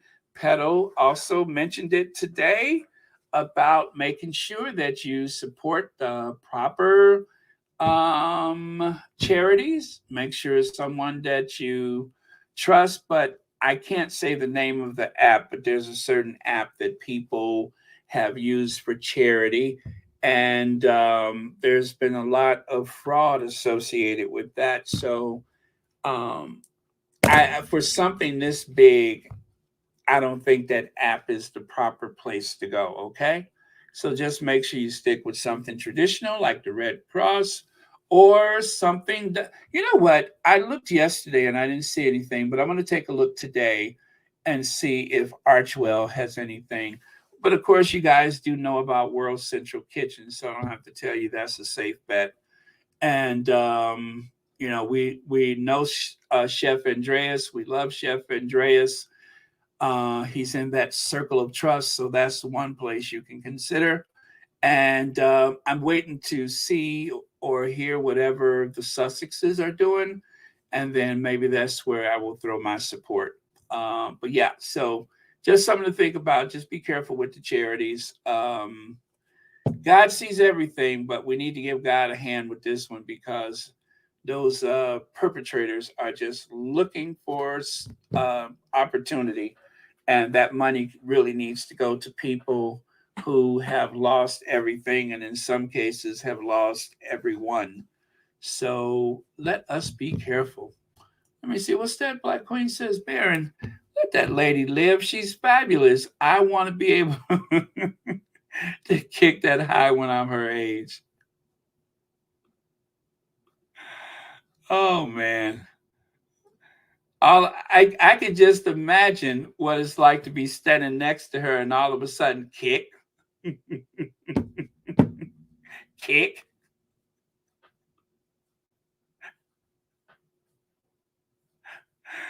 Oh man, out the corner of your eye, kick. Okay. Let me see here. Wait, what am I doing? Wait. There it is. A group of men wearing zoot suits in 1948. The zoot suit is known for being composed of loose, high-waisted pants that taper down into fitted cuffs and a jacket that has large lapels and shoulder pads. I saw this picture yesterday, and of course, being Black History Month, you'll find quite a few images from the 30s and 40s, and even further back than that. And it's so inspiring to see the way people took such care about their appearance. And zoot suit or not, and there was like some controversy about the zoot suits in LA because it was also something that was a favorite amongst the Latin American community, Latino community, and they considered anybody with a zoot suit in a gang or something like that. So I don't know the complete history of it, but of course, when I think zoot suit, all I think of is Cab Calloway. Hidey, hidey, hidey, hi. Remember that song, Minnie the Moocher? There was a gal named Minnie the Moocher. She was a low-down hoochie coocher. But yeah, so let me see. Sonia Johnson said, Baron, there's not going to be a move to California by Jack and Eugenie until way after the baby is born. Yeah, you know what? That makes sense. That makes sense. But right now, where the market is, it might be nice to look for a house, even if you're not going to move into it. It doesn't hurt to look and maybe put some money down. But, you know, it's not official until they say it's official. So right now, it's just speculation from the tabloids, and I respect that. But I'm just kind of hoping that, you know, Harry could have his favorite cousin out there with him. And, you know, they seem to be so close. And I just think it would be really nice. And that the kids, you know, the Brooksbank kids and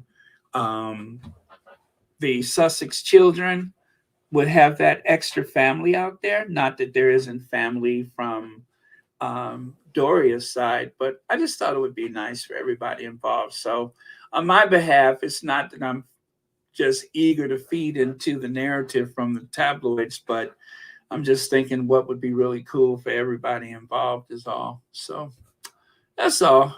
But it's nothing official about that. It's just speculation.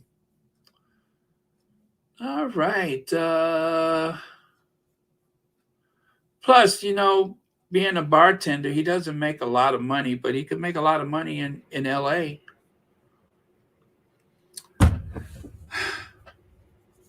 What do you guys think? What do you think?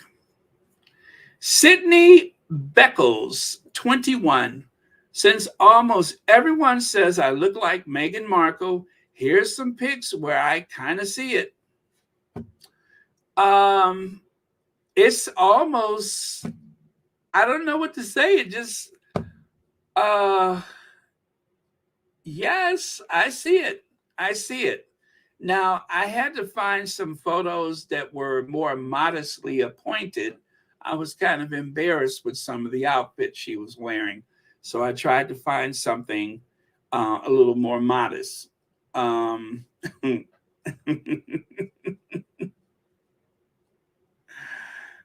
I can see it. It's more like at a glance. It's more like at a glance thing. But she said that it's caused her some problems on social media where people have said to her, if I was you, I wouldn't be proud to look like her. And then I started thinking to myself, that's when that, you know, protective adult in me kicked in and like, you know, even started to kind of worry for this girl. So, yeah. And here. Now, I think she can actually achieve quite a tan when she wants to.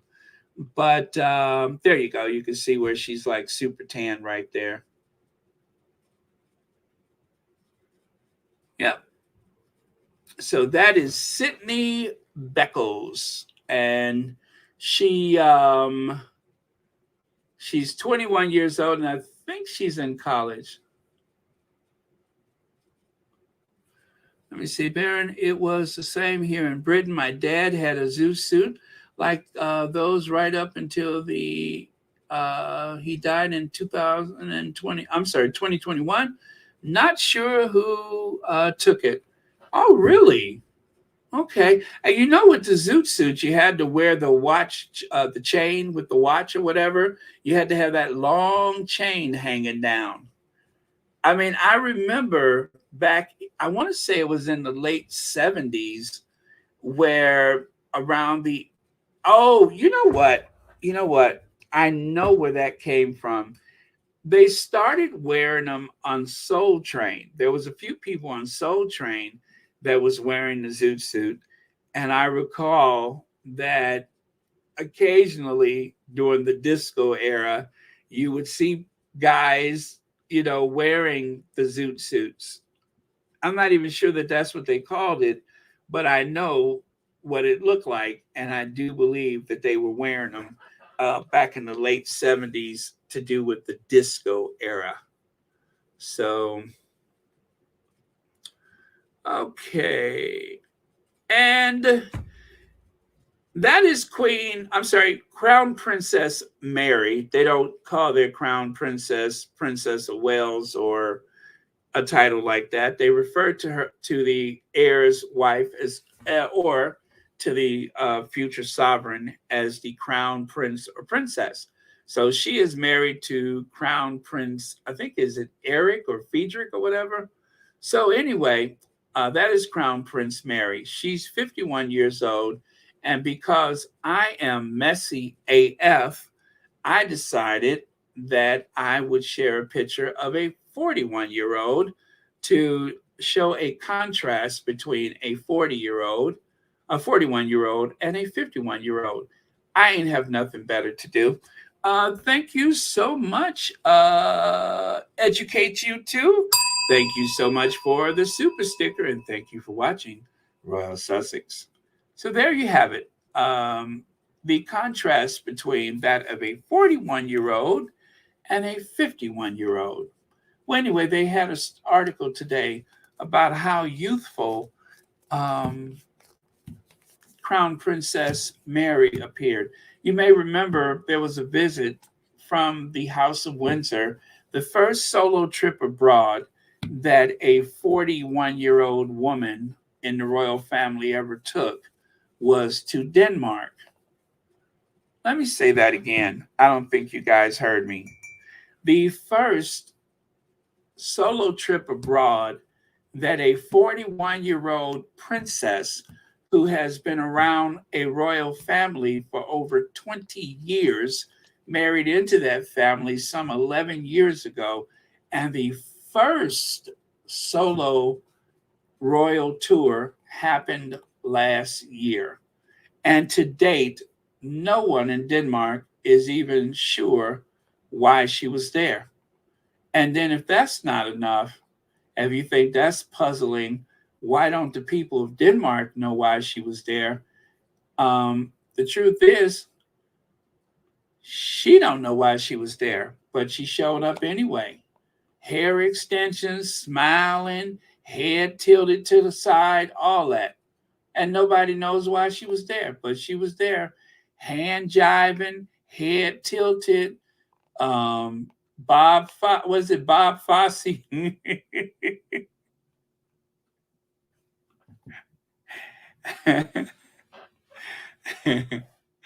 Let me see. It was quite a look. It was quite a look. I love the zoot suits. Hidey, hidey, hidey, hi. Shelly L says zoot suits originated in jazz club in Harlem. The local black teens started wearing them, and then the Chicanos started wearing them as a sign of resistance. Short version. Very good, Shelly L. Absolutely right. I knew it was something about that, and the police used to arrest them around LA for wearing those zoot suits.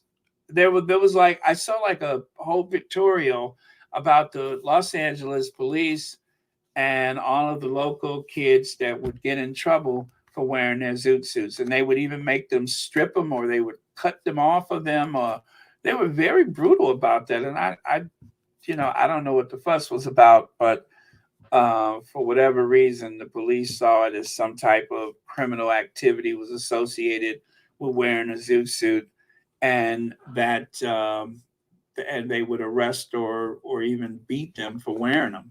Isn't that crazy? But that happened. Now let's compare a 41-year-old and a 76-year-old. I'm just saying for contrast, not for shady. I'm not being shady at all. Well, yes, I am. But I'm just saying if you compare a 41 and a 51-year-old, well, common sense say you have to compare a 41 and a 76-year-old. That's all.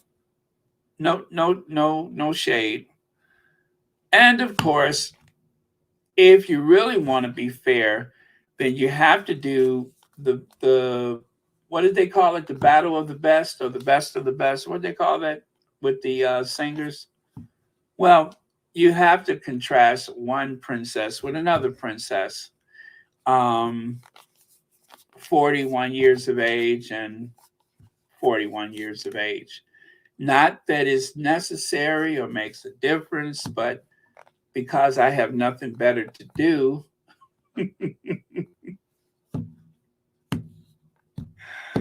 oh man, and because people are anxious to see more of the Duchess, I figured I would share her image. So there you go. That is the Duchess of Sussex and the Princess of Wales. That's all. Age 41 and age 41.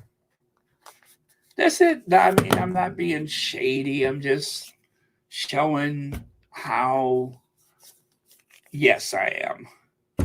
And of course, when I saw that picture of this young girl of African descent, I said, what must it be like to be that close to a 41-year-old princess of the realm? What is that like? And so I decided to, partner a couple of photos that really tells the story. So now I see why the little girl has that look on her face like,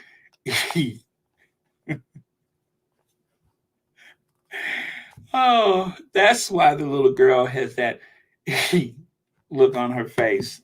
I understand it now.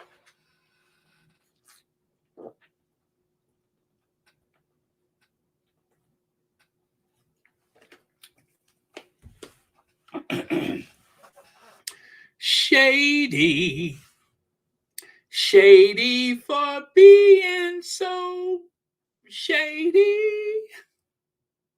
I'm shady, shady for being so cruel. Shady. Wasn't that a Patsy Cline song, Shady? Shady for being so shady. I'm shady, shady for being so cruel. Okay, got another sound bite for you. So, the guy with the hog head, and no, that is not Pierce Morgan. That is a different hog head. I don't know his name, but he's a bit of a hog head. Anyway, that little hog head in the button-down suit. Well, I'll let you hear it.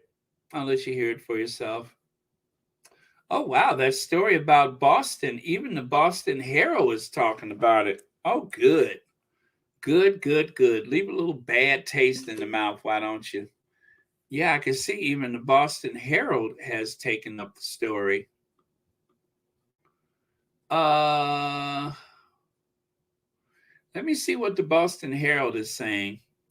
Prince William and Princess Kate 3-day visit to the hub in November and December cost the city a total of $170,407.52, which largely went to police overtime, according to data from the city. Their nibs were in town. Their nibs were in town to hold their Earthshot Prize event for environmental innovation. They also spent a few days schmoozing and drinking tea with local electeds to taking taking a remarkable long. Oh, you know what? This is one of the ones where you have to sign in to see the rest of the story. Okay, well, we'll never know. I'll try to see if I can get the rest of it for you guys tomorrow. Let me see. Darn, Will and Kate find more random Black people than I do, and I live in Long Beach, California. Well, reach out and touch somebody Black and make sure the photographers see that. Reach out and touch somebody Black and make sure the world knows you did that. You got to reach out and touch somebody Black. Didn't you hear the song from Diana Ross? You got to reach out and touch somebody Black and make sure the photographers see that. Reach out and touch somebody Black and make sure that everybody knows that.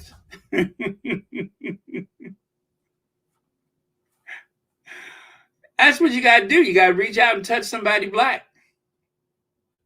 Yeah. So that's all she's doing. It's a fine tradition amongst the royals. You have to reach out and touch somebody Black. Let me see. Rochelle Baudreau says Baron Bostonians should demand that they send the bill to whomever invited the moochers, JFK Foundation, aka Carolyn Kennedy. Yeah, I mean, someone really ought to pay. Someone just ought to pay. Someone ought to be held accountable for whatever prices have incurred upon that visit. So, yeah, I agree with you. If you want to be the boss, you got to pay the cost. If you want to be the boss, guess what? You got to pay the cost. Sure enough. You want to pay the bills? Guess what? I know somebody who will.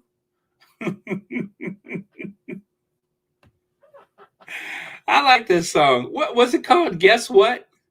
But yeah, I agree. Send them the bill. They could well afford it. So, oh yeah, I had a sound bite for you guys, didn't I? So let me get that sound bite for you.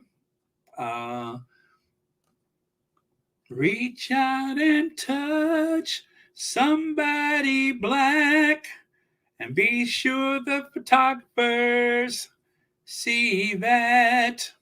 Okay, now this one is going to kind of grate on your nerves, trigger warning, but it's not all bad. So let's have at it, shall we?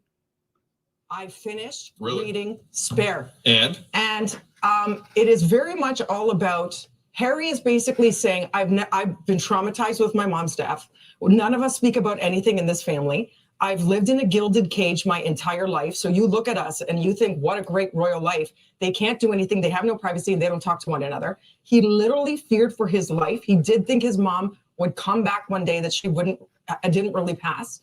And he really did feel that he was seeing the same thing live out with Meghan, with all the hate, with all the inside, how they each had their own little press, what did he call it? Like the press house? Corps or press offices. Press offices, right? So he really felt he was fleeing for their safety and for their lives and for their freedom. So I very much feel sorry for him. It's a man in pain. Would I have said all the things he said about Camilla and Kate and his brother? No, because now it's out there. But you don't want to, he's saying it because he wants to go, hello, you guys won't listen to me. You guys won't talk like a real family. Maybe if the whole world reads about it, maybe if the whole world's talking about it, then you'll go read it. And maybe that's the first step to healing. That's what I think. And he talked a lot about his time in Afghanistan.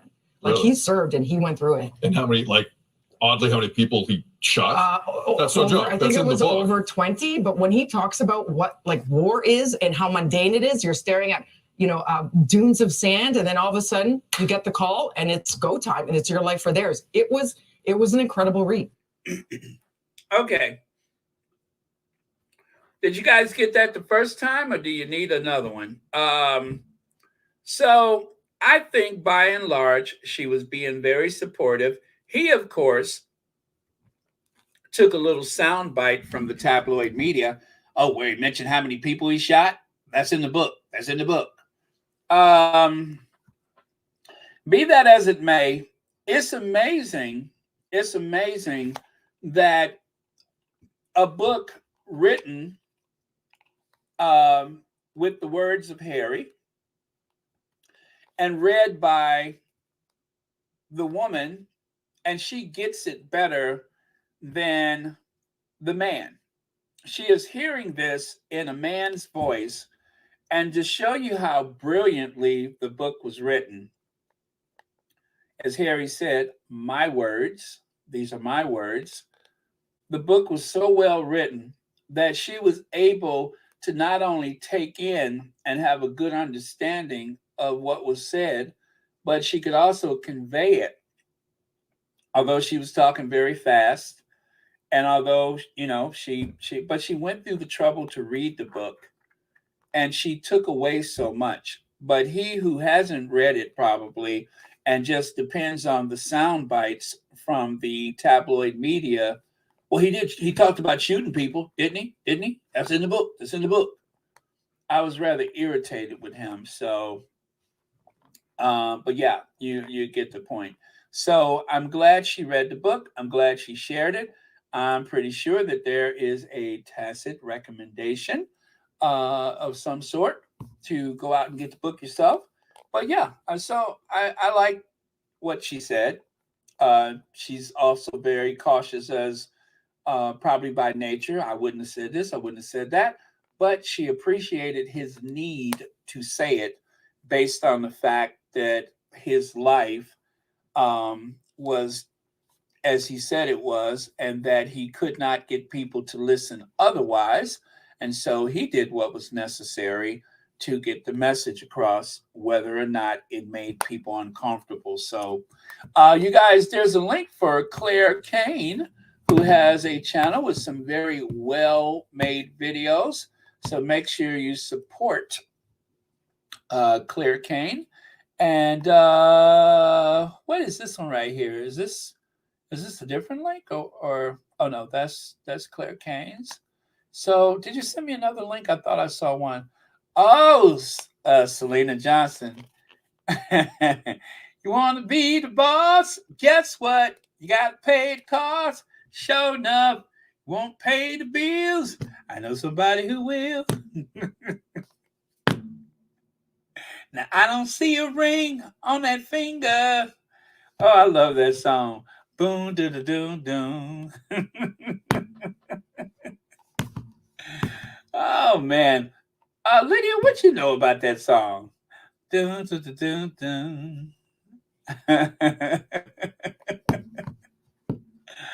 Oh, man. Black Queen says, sad that some Black families don't empower their children not to be impressed by mediocrity and fraud. And how dare you introduce that big word to the conversation? I almost missed that one. I hope you know that.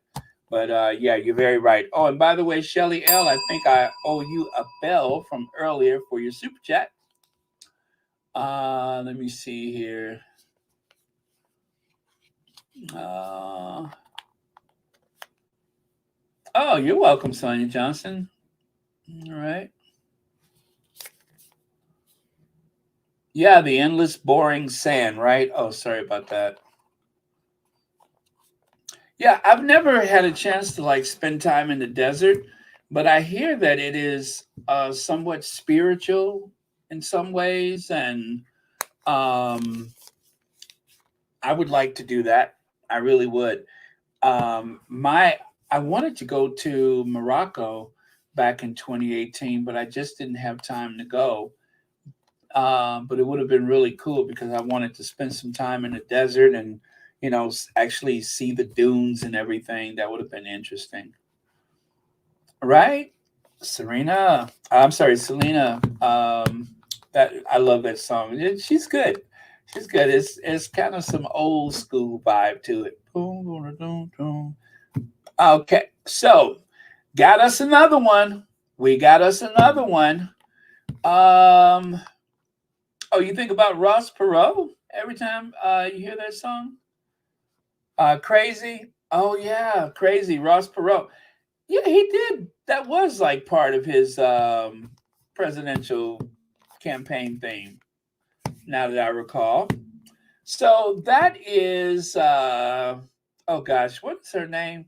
I can't believe I can't remember her name now. But anyway, she's a clothing designer. And is it Catherine Walker? No. Oh gosh, it's not Claire Wade Keller. Oh Lord, I didn't forget her name. Well, anyway, Stella McCarthy. Yeah, that. Thank you so much. Well, anyway, she's got the OBE now, and so we got us another one. Now that she has the OBE, that means that she is sworn to defend the British royal family no matter what. Huh. Oh, that would have been interesting. Now, someone is claiming, meaning, of course, the fail, that Prince Harry was in discussion with to host the SNL during Whirlwind Book Tour. Well, number one, it wasn't a Whirlwind Book Tour. He only made 4 appearances, and he did like one magazine article. That's not a whirlwind tour, but okay, if they say so. But you know what? Because Harry got under their skin, it probably seemed like he was everywhere, right? But yeah, so they're saying that there was negotiation for Prince Harry on Saturday Night Live. Now, I ain't gonna lie to you guys. I would have loved to have seen that because I think Harry is so brilliant and so talented, and he has great comedic timing. But I think for that book, it may have been a bit of a disaster because I wouldn't want anything to distract from the very serious nature of the book. But it would have had a way to humanize Harry in a way that would be helpful. And maybe in the future, maybe in the next book, I don't know, but it would have been interesting.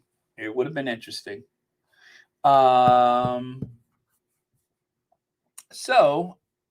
But they said the negotiations stalled in the 11th hour. Well, I'm just going to say I would have been pretty excited about that. When I saw him on Stephen Colbert, I couldn't help but think that he would have been a natural. Oh, well, we'll see. We'll see.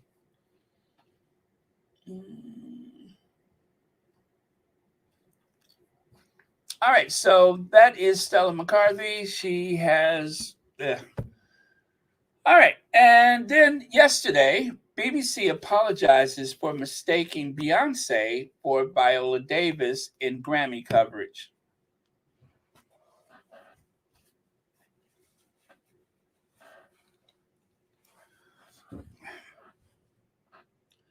Yesterday, BBC apologizes for mistaking Beyonce for Viola Davis in Grammy coverage.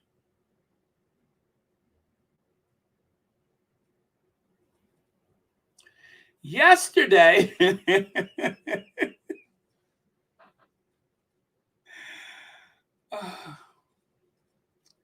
just when you think that we have finally passed this idea that they all look alike, this happens.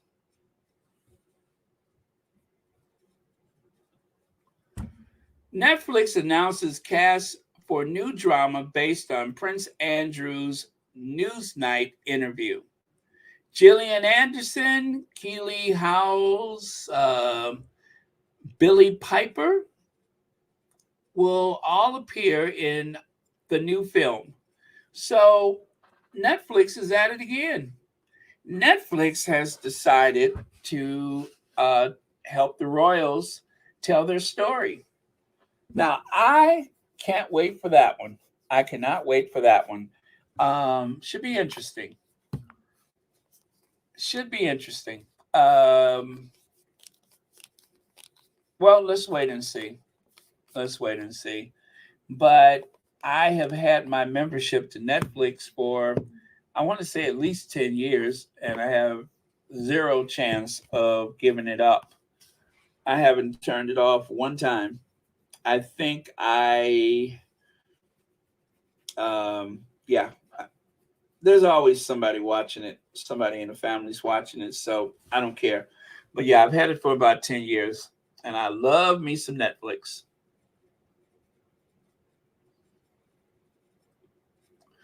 So there you go. Randy Andy may be featured in a Netflix movie or series. And I have to say, I'm not surprised because his star has really been rising. I'm surprised he's not an EGOT by now. If you guys recall, there was Prince Andrew, the musical.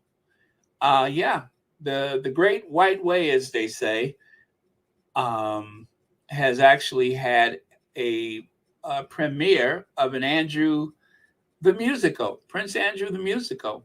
And you guys may remember some of the songs. If I were a sick old man, but da da da da da da da da da da. If I were a sick old man, and then of course, Mama, can you save me? Mama, can you save me?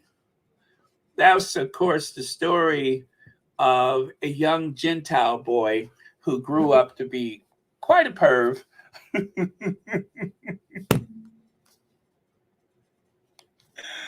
Oh, man. And, of course, there's that old folk song, I'm trouble, I'm your brother. And then, of course, this crime is your crime.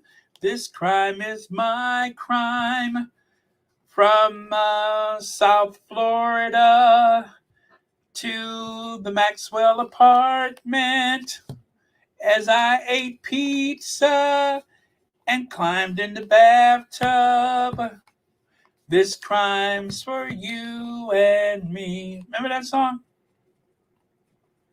And then, don't Epstein on my parade. I simply have to. If someone takes a pill, it's me and not you. Who told you you're allowed to Epstein on my parade? I think I saw that in Glee. I think someone in Glee actually reprised that song. And then, of course, don't cry for me, Beatrice and Eugenie. The truth is, nobody's seen me. All through my wild days, my mad existence, I kept my promise. Don't keep your distance. Don't cry for me, Beatrice and Eugenie.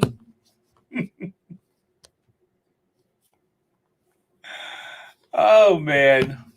And then, of course, based on the life of people on the old steamboats on the Mississippi River, there's Showbroke. Showbroke is actually an adaptation of someone who grew up in a royal household. Remember Showbroke? Showbroke. You guys remember Showbroke? That old Prince Andrew. He don't like them too old.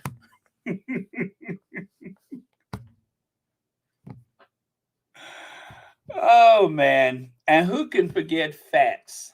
Remember Fats? Now, that's my favorite song from the musical, Fats. That's when somebody who lives off the taxpayers' money gets fat. Yeah. Midnight, not a sound from the pizzeria. And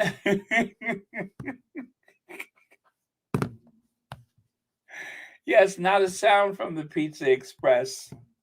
Not a sound from the Pizza Express. No one's seen me. So I'm not guilty, I guess. Yeah, so you guys, I'm going to look forward to that movie or docuseries, whatever it is, because if I can get through Prince Andrew the musical with those hit songs like Sick Old Man or This Crime is My Crime or Showbroke or Fats, then I could do anything. So even though they tried to make it about Harry and Meghan, we all know who the real troublemaker in the family is.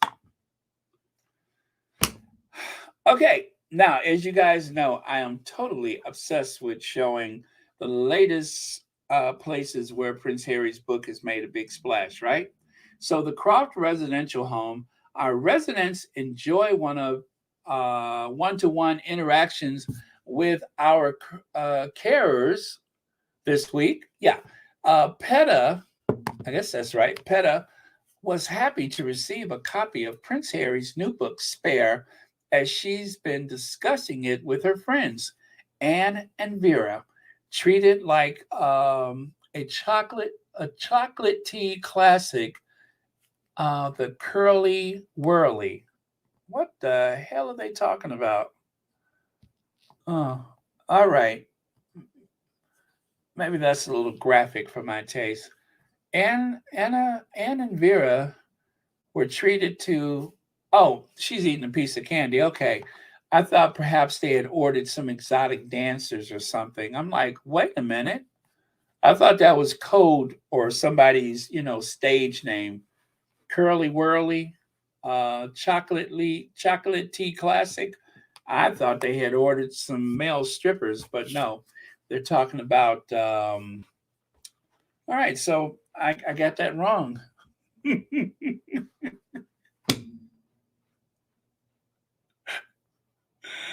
Oh man, I'm just like, whose credit card did they put that on?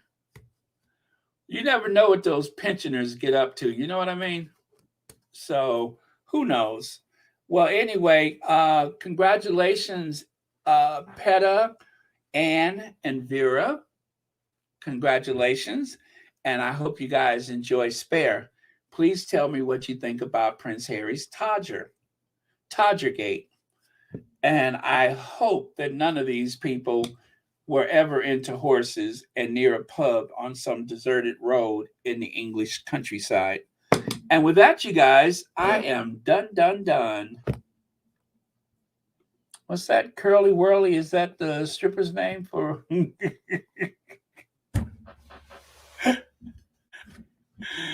Oh man, Rohini.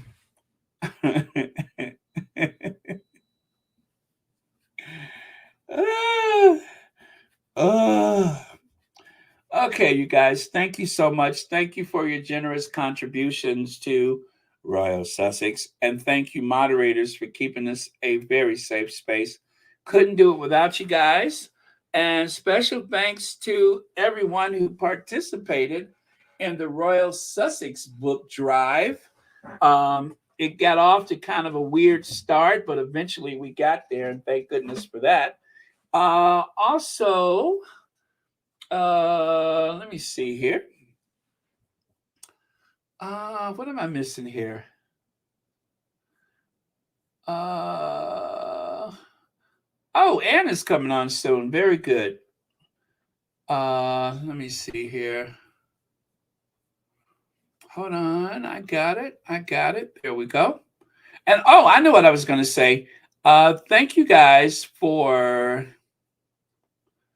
Wait, you did send me the link. Okay, there it is. Thank you guys for helping out the credit card kid. I have been trying to improve my credit score. And so far, I've done a very good job of it. And so I have been obsessed with these credit card videos because I think it helps to engender or instill some type of long-term discipline when it comes to not only using your cards, but you have points and you have credits. And there's all kinds of things that come with those cards.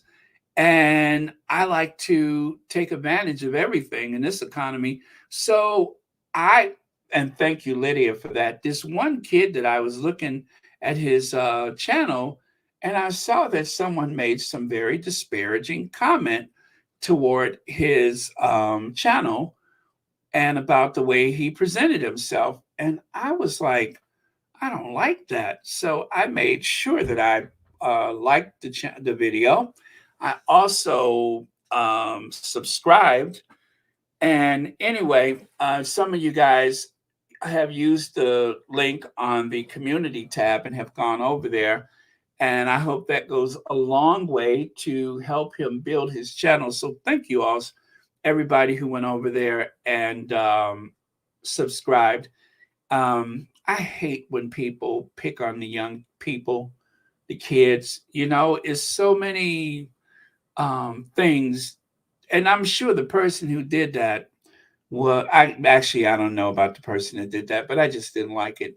And you all know I can't stand a bully. So thank you guys for subscribing and helping out his channel. Again, if you guys would like to do that, it's on the community tab. Chandler Vernon, that's his name. You can go over there and just watch his channel. You'll, especially if you're trying to enhance your credit score, because there's a lot of good advice about that. I have been watching a few of those videos because I want to improve my credit score. I want to improve the benefits I get, because there was a time when I was afraid of credit cards, right?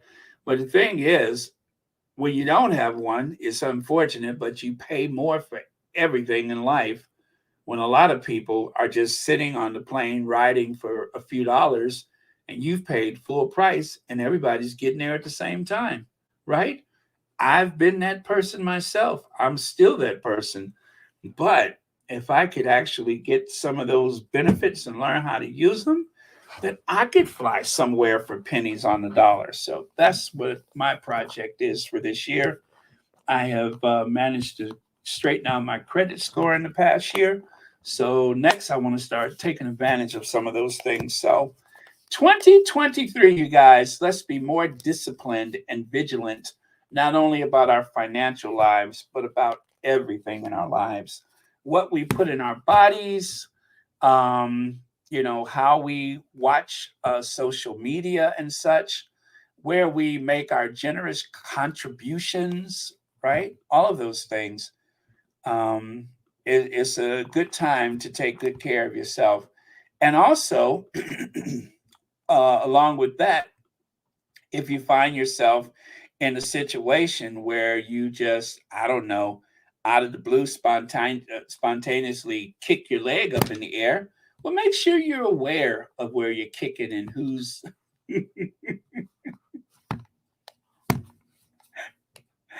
make sure you're aware of where you're kicking, who you're kicking, how you're kicking, and even why you're kicking. You know what I'm saying? It's never too late to live your best life. So if you can't keep the soles of your shoes down on the floor or on the ground, then just make sure you're doing your kicks with purpose. I always said, if I could get my leg up like that, I would never be lonely again in this life. Ever.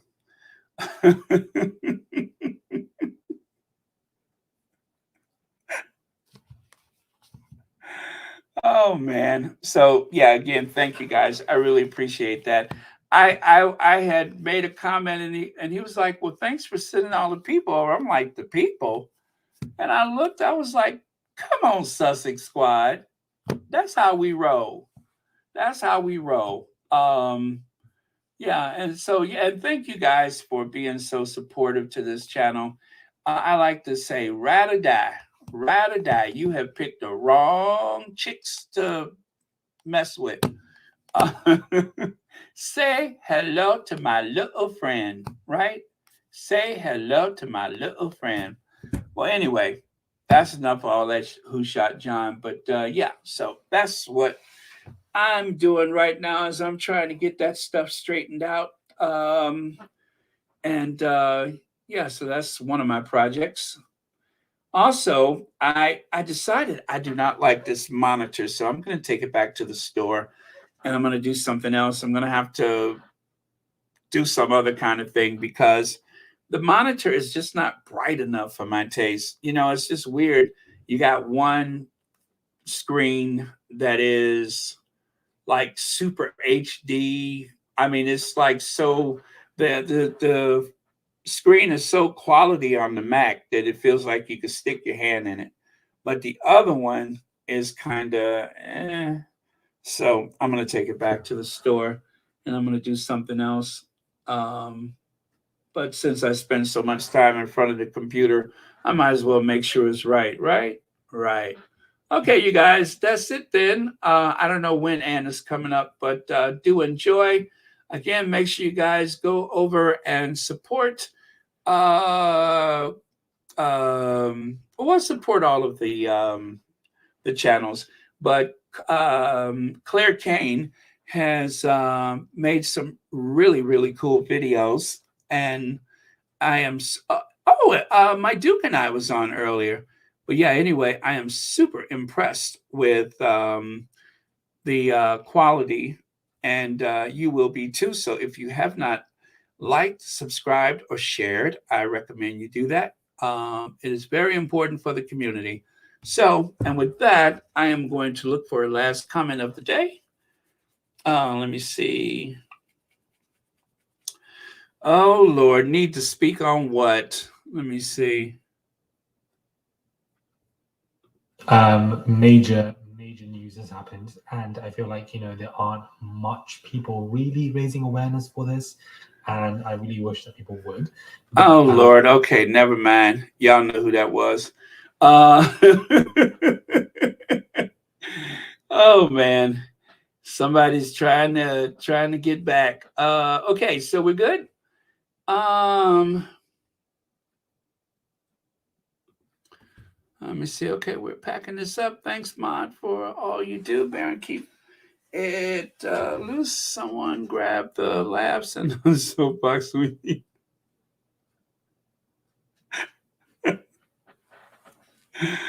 Oh, man. Let's see. Don't I always? I mean, it wouldn't be me if I didn't. Let me see. Oh, Sean, let me get the link. Well, anyway, it's the last thing I posted on the community tab if you want to just go over there. But yeah, I'm telling you, you guys, it's like exercise. You have to get your discipline with those things. Took me a long time to figure that out, but that's what I'm doing. We are so lucky to have YouTube right now, because I have literally done car repairs using YouTube. I have been able to do a lot of things. It's a tool. It is a tool, and I love it. A lot of times I find myself referencing, I'm like, oh, just look up on YouTube. I'm sure it's a video that shows you how to do that. Sometimes when I buy something new from the store, instead of picking up the instructions, okay, that's the link right there, Sean. Instead of picking up the instructions, the first thing I do is see if there's a YouTube video to show you how to do it. Now, I've seen one where somebody was like putting something together, and I'm like, that's not how that goes. That doesn't even make sense. I mean, you still have to, be aware of what you're doing. But yeah. But use the tools that you have. And oh, thank you, Lydia. You found it for me. But yeah, use the tools that you have, and even the ones that you don't know are available. Find them and improve the quality of your life. That's my advice. Okay, you guys, are we good? Let me see.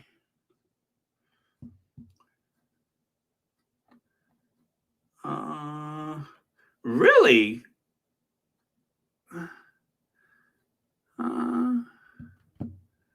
Since the woman told her off. Are you talking about Angela Levin? Somebody told her off? When did that happen? Now, see, if you're talking about latrine, I'm thinking that somehow, just by chance, if somebody has written a book that seems to be somewhat, I said seem to be, of course we know it's not. But if you had a book in the past and that book was about a person that has like the best-selling book out there right now, I would think you would also want to lay low. You know what I mean? And I thought about that. I'm like, God, please, I hope she's not, making anything from Harry's success. But you never know. So, oh, thank you so much, Monroe Taylor. You never know. You never know. So, that's what I was thinking about, was if she might actually have been making some money like that. So I hope not, because she's already gotten pretty far with her grift. You know what I mean? So I would hate to think that that's a possibility.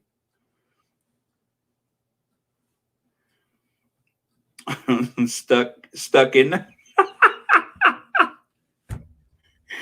I'm stuck on the toilet and I can't get up.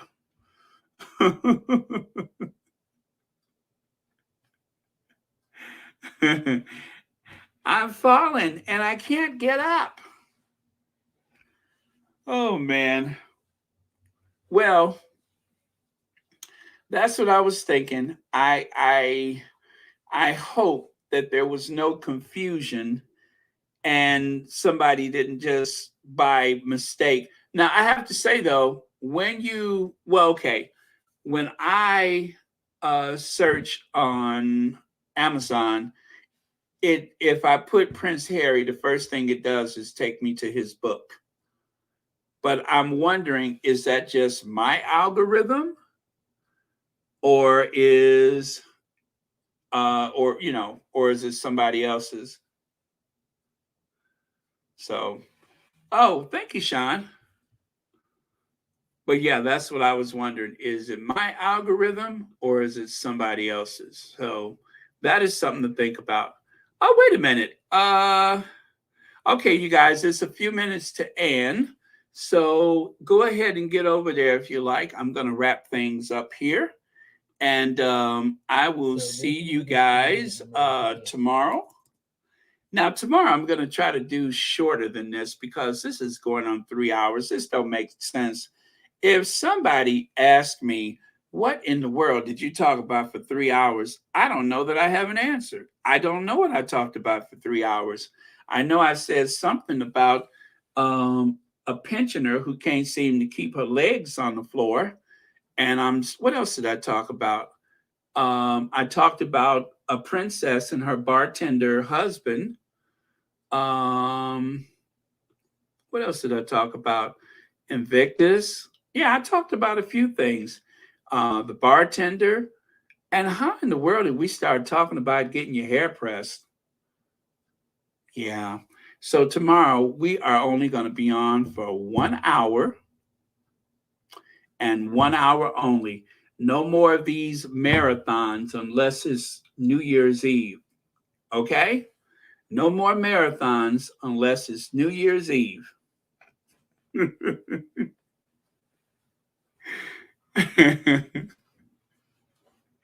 Because I got stuff to do. You all got stuff to do. So no more marathons. This is the last one. So let's make the most of it. Well,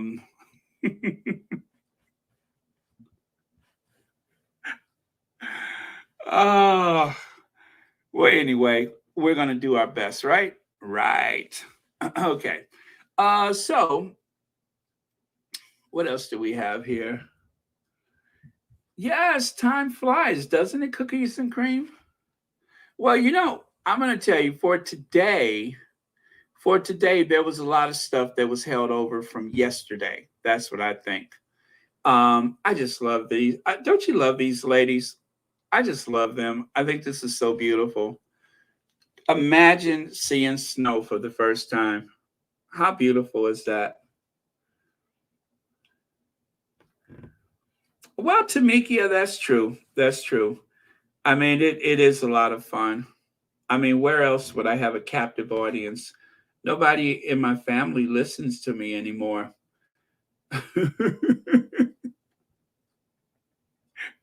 Sometimes I have to check my phone. I'm not sure it still works. But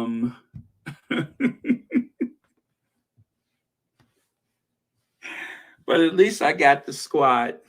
At least I got the squad. Or as Miss Seeley would say, but dear God, I'm here. I'm here.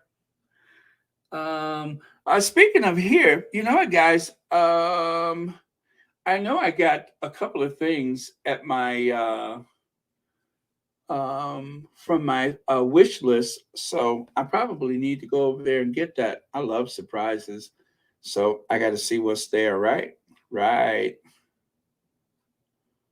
Okay. Yeah, I got a couple of things waiting for me, so yeah, I need to get over there before it gets too late. All right, you guys are the best. I will see you all tomorrow. Enjoy and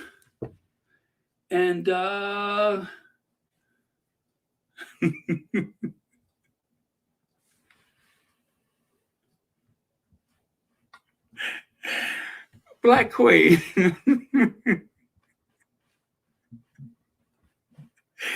What is wrong with you? What? What are you saying to me? I was almost afraid to look. I said, no. How bad could it possibly be? So I against my own judgment, I said, let me go take a look. Let me see what she's saying.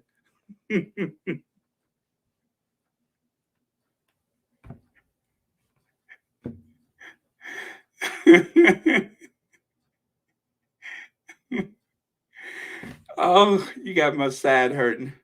I said, let me just see how bad could it possibly be. But I mean, it's not the worst.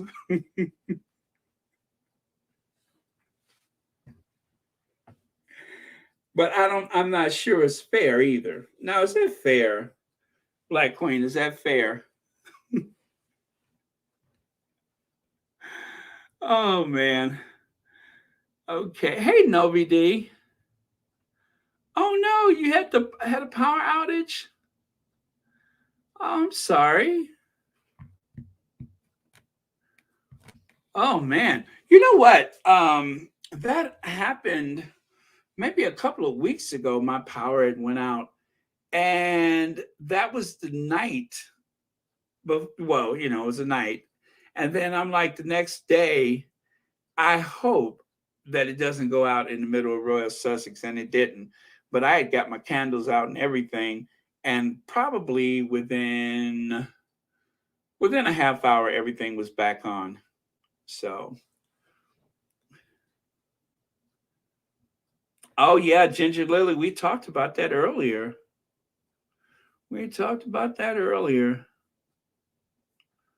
Okay, all right, you guys. So, what's her name? Oh, Anne is coming on soon. So go on over to Duchess of Success, and you guys can hear the latest. I'm sure some things came up in the news since I started, and we're good. Okay, thank you all so much. Last word of the day is.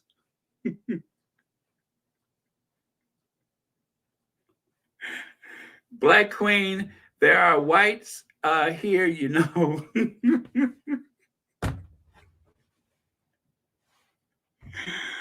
Oh, man. Oh,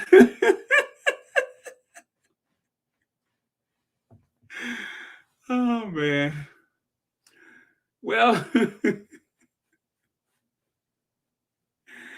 anyway, I'm sure it was I'm not sure what it was. Okay, so thank you, and I will see you guys. No pegging forever. Okay, that's our last word today. No pegging forever, and we are going to thank our queens, Diana and Doria. the moms of the most influential royals on the planet.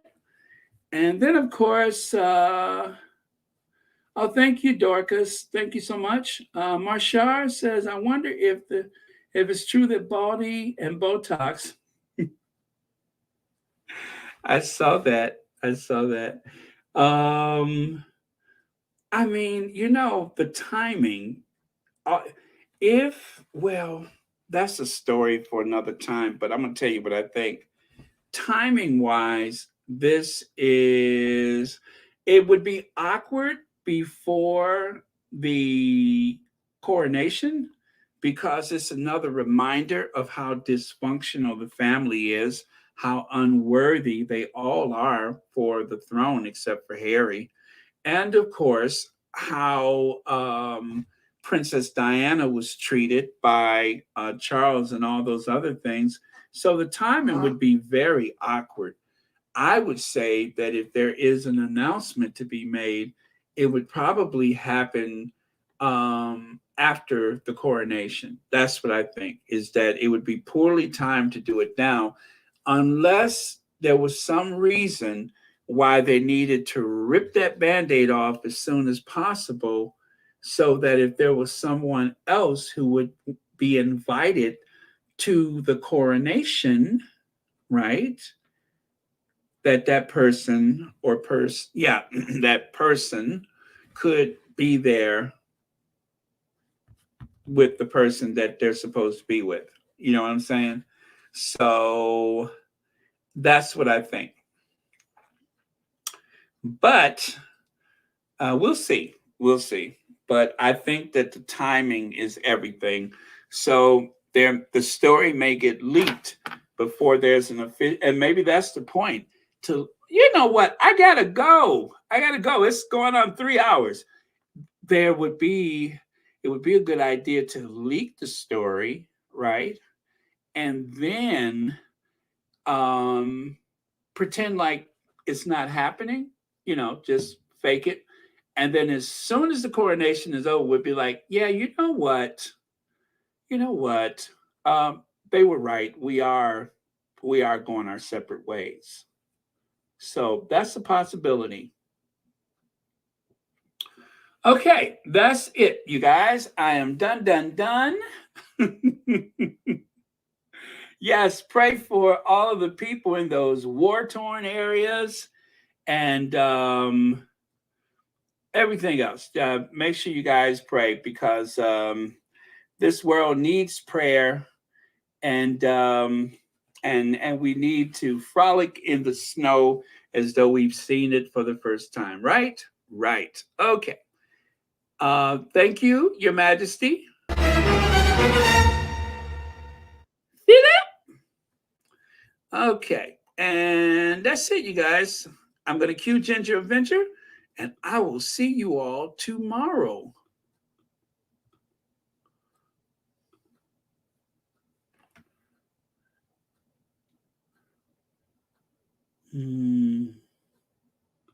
Yeah, right. It's been I've been with her for a long time. Yeah, I mean, it's inevitable, though. I mean, the way that they don't get along with each other. Oh, excuse me.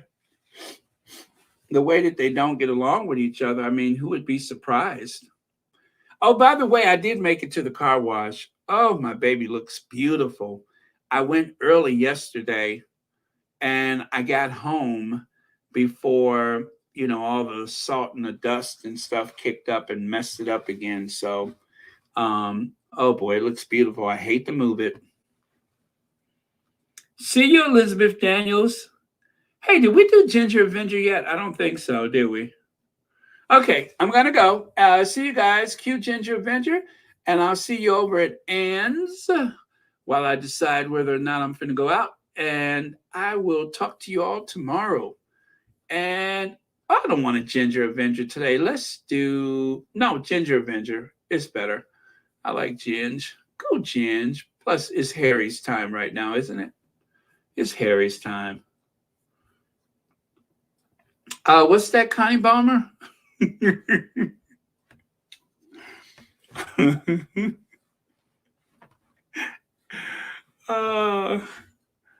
Okay. All right, let me see. I'm just looking at some comments here.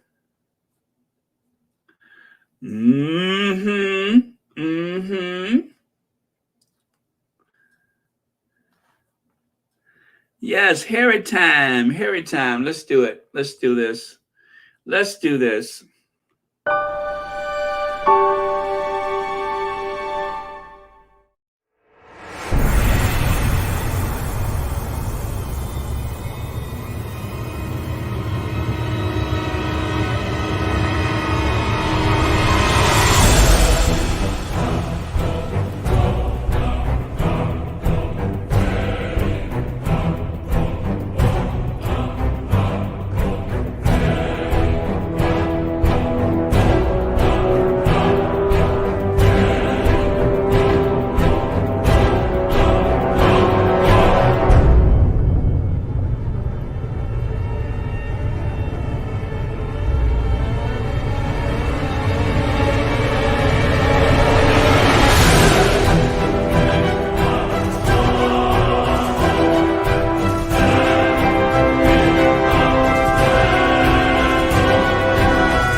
Just don't get it.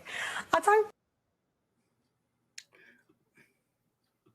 What do you mean? You don't get what? I don't get why we're so obsessed with these humans that are exactly the same. Like, it could be us four sitting there. I just don't get it. But are you talking about what you mean as royals or as like Kim Kardashian? Because for me, they're becoming celebrities. Well, yeah, to me, that's all they are. The Queen is their celebrity. For me, is brilliant. I love the Queen. No, for duty, responsibility. She's always worked really hard, hasn't I would she? work hard if the whole country paid for me to have like 12 houses and work really hard. But they don't pay for all of the houses. But just a few. I just don't get it. I don't get any of it. I just don't get it. I don't get it. I don't get any of it. Well, I would work hard too if the whole country paid me to live in like 12 houses. I love the Queen. I just don't get it. I don't get any of it. What don't you get? Why we're so obsessed with these people? I don't get it. Woo! I just don't get it. I don't get any of it. I just don't get it. I just don't get it. I don't get any of it. You just want to gossip. What you saying here? Uh-huh. Uh-huh. Uh-huh. Well, we'll see. Let me see. I couldn't figure out, the question. Is it true? Oh, looks like we got us a troll here. Well, I tell you what. We'll never have an answer to that one, but nice try, though. Nice try, troll. Nice try.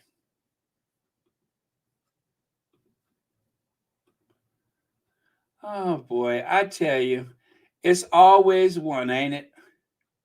Ain't it always one? It's always one. Oh, well, we'll never see from that or hear from that person again. They waited so patiently, had to wait a week to be on here. Huh. Oh, well. All right, you guys. I will see you over at Ann's. And white people always won, right? White people are so hateful. But I just don't get it. I don't get it. Okay, see you guys. Love you. See you tomorrow. Okay. Had to wait a week. Olivia Harris. They had to wait a whole week sitting around. And guess what happened during that week? I got all kind of algorithms where every person that they know, this channel showed up in their feed. And when they clicked on it, that made even more money for Royal Sussex. So hate watchers, keep hating, keep watching, because it does nothing but help to improve Royal Sussex. Keep smiling, keep shining, know that you can always count on me. For sure, that's what trolls are for. In good times and bad times. That's what trolls are for. That's what trolls are for.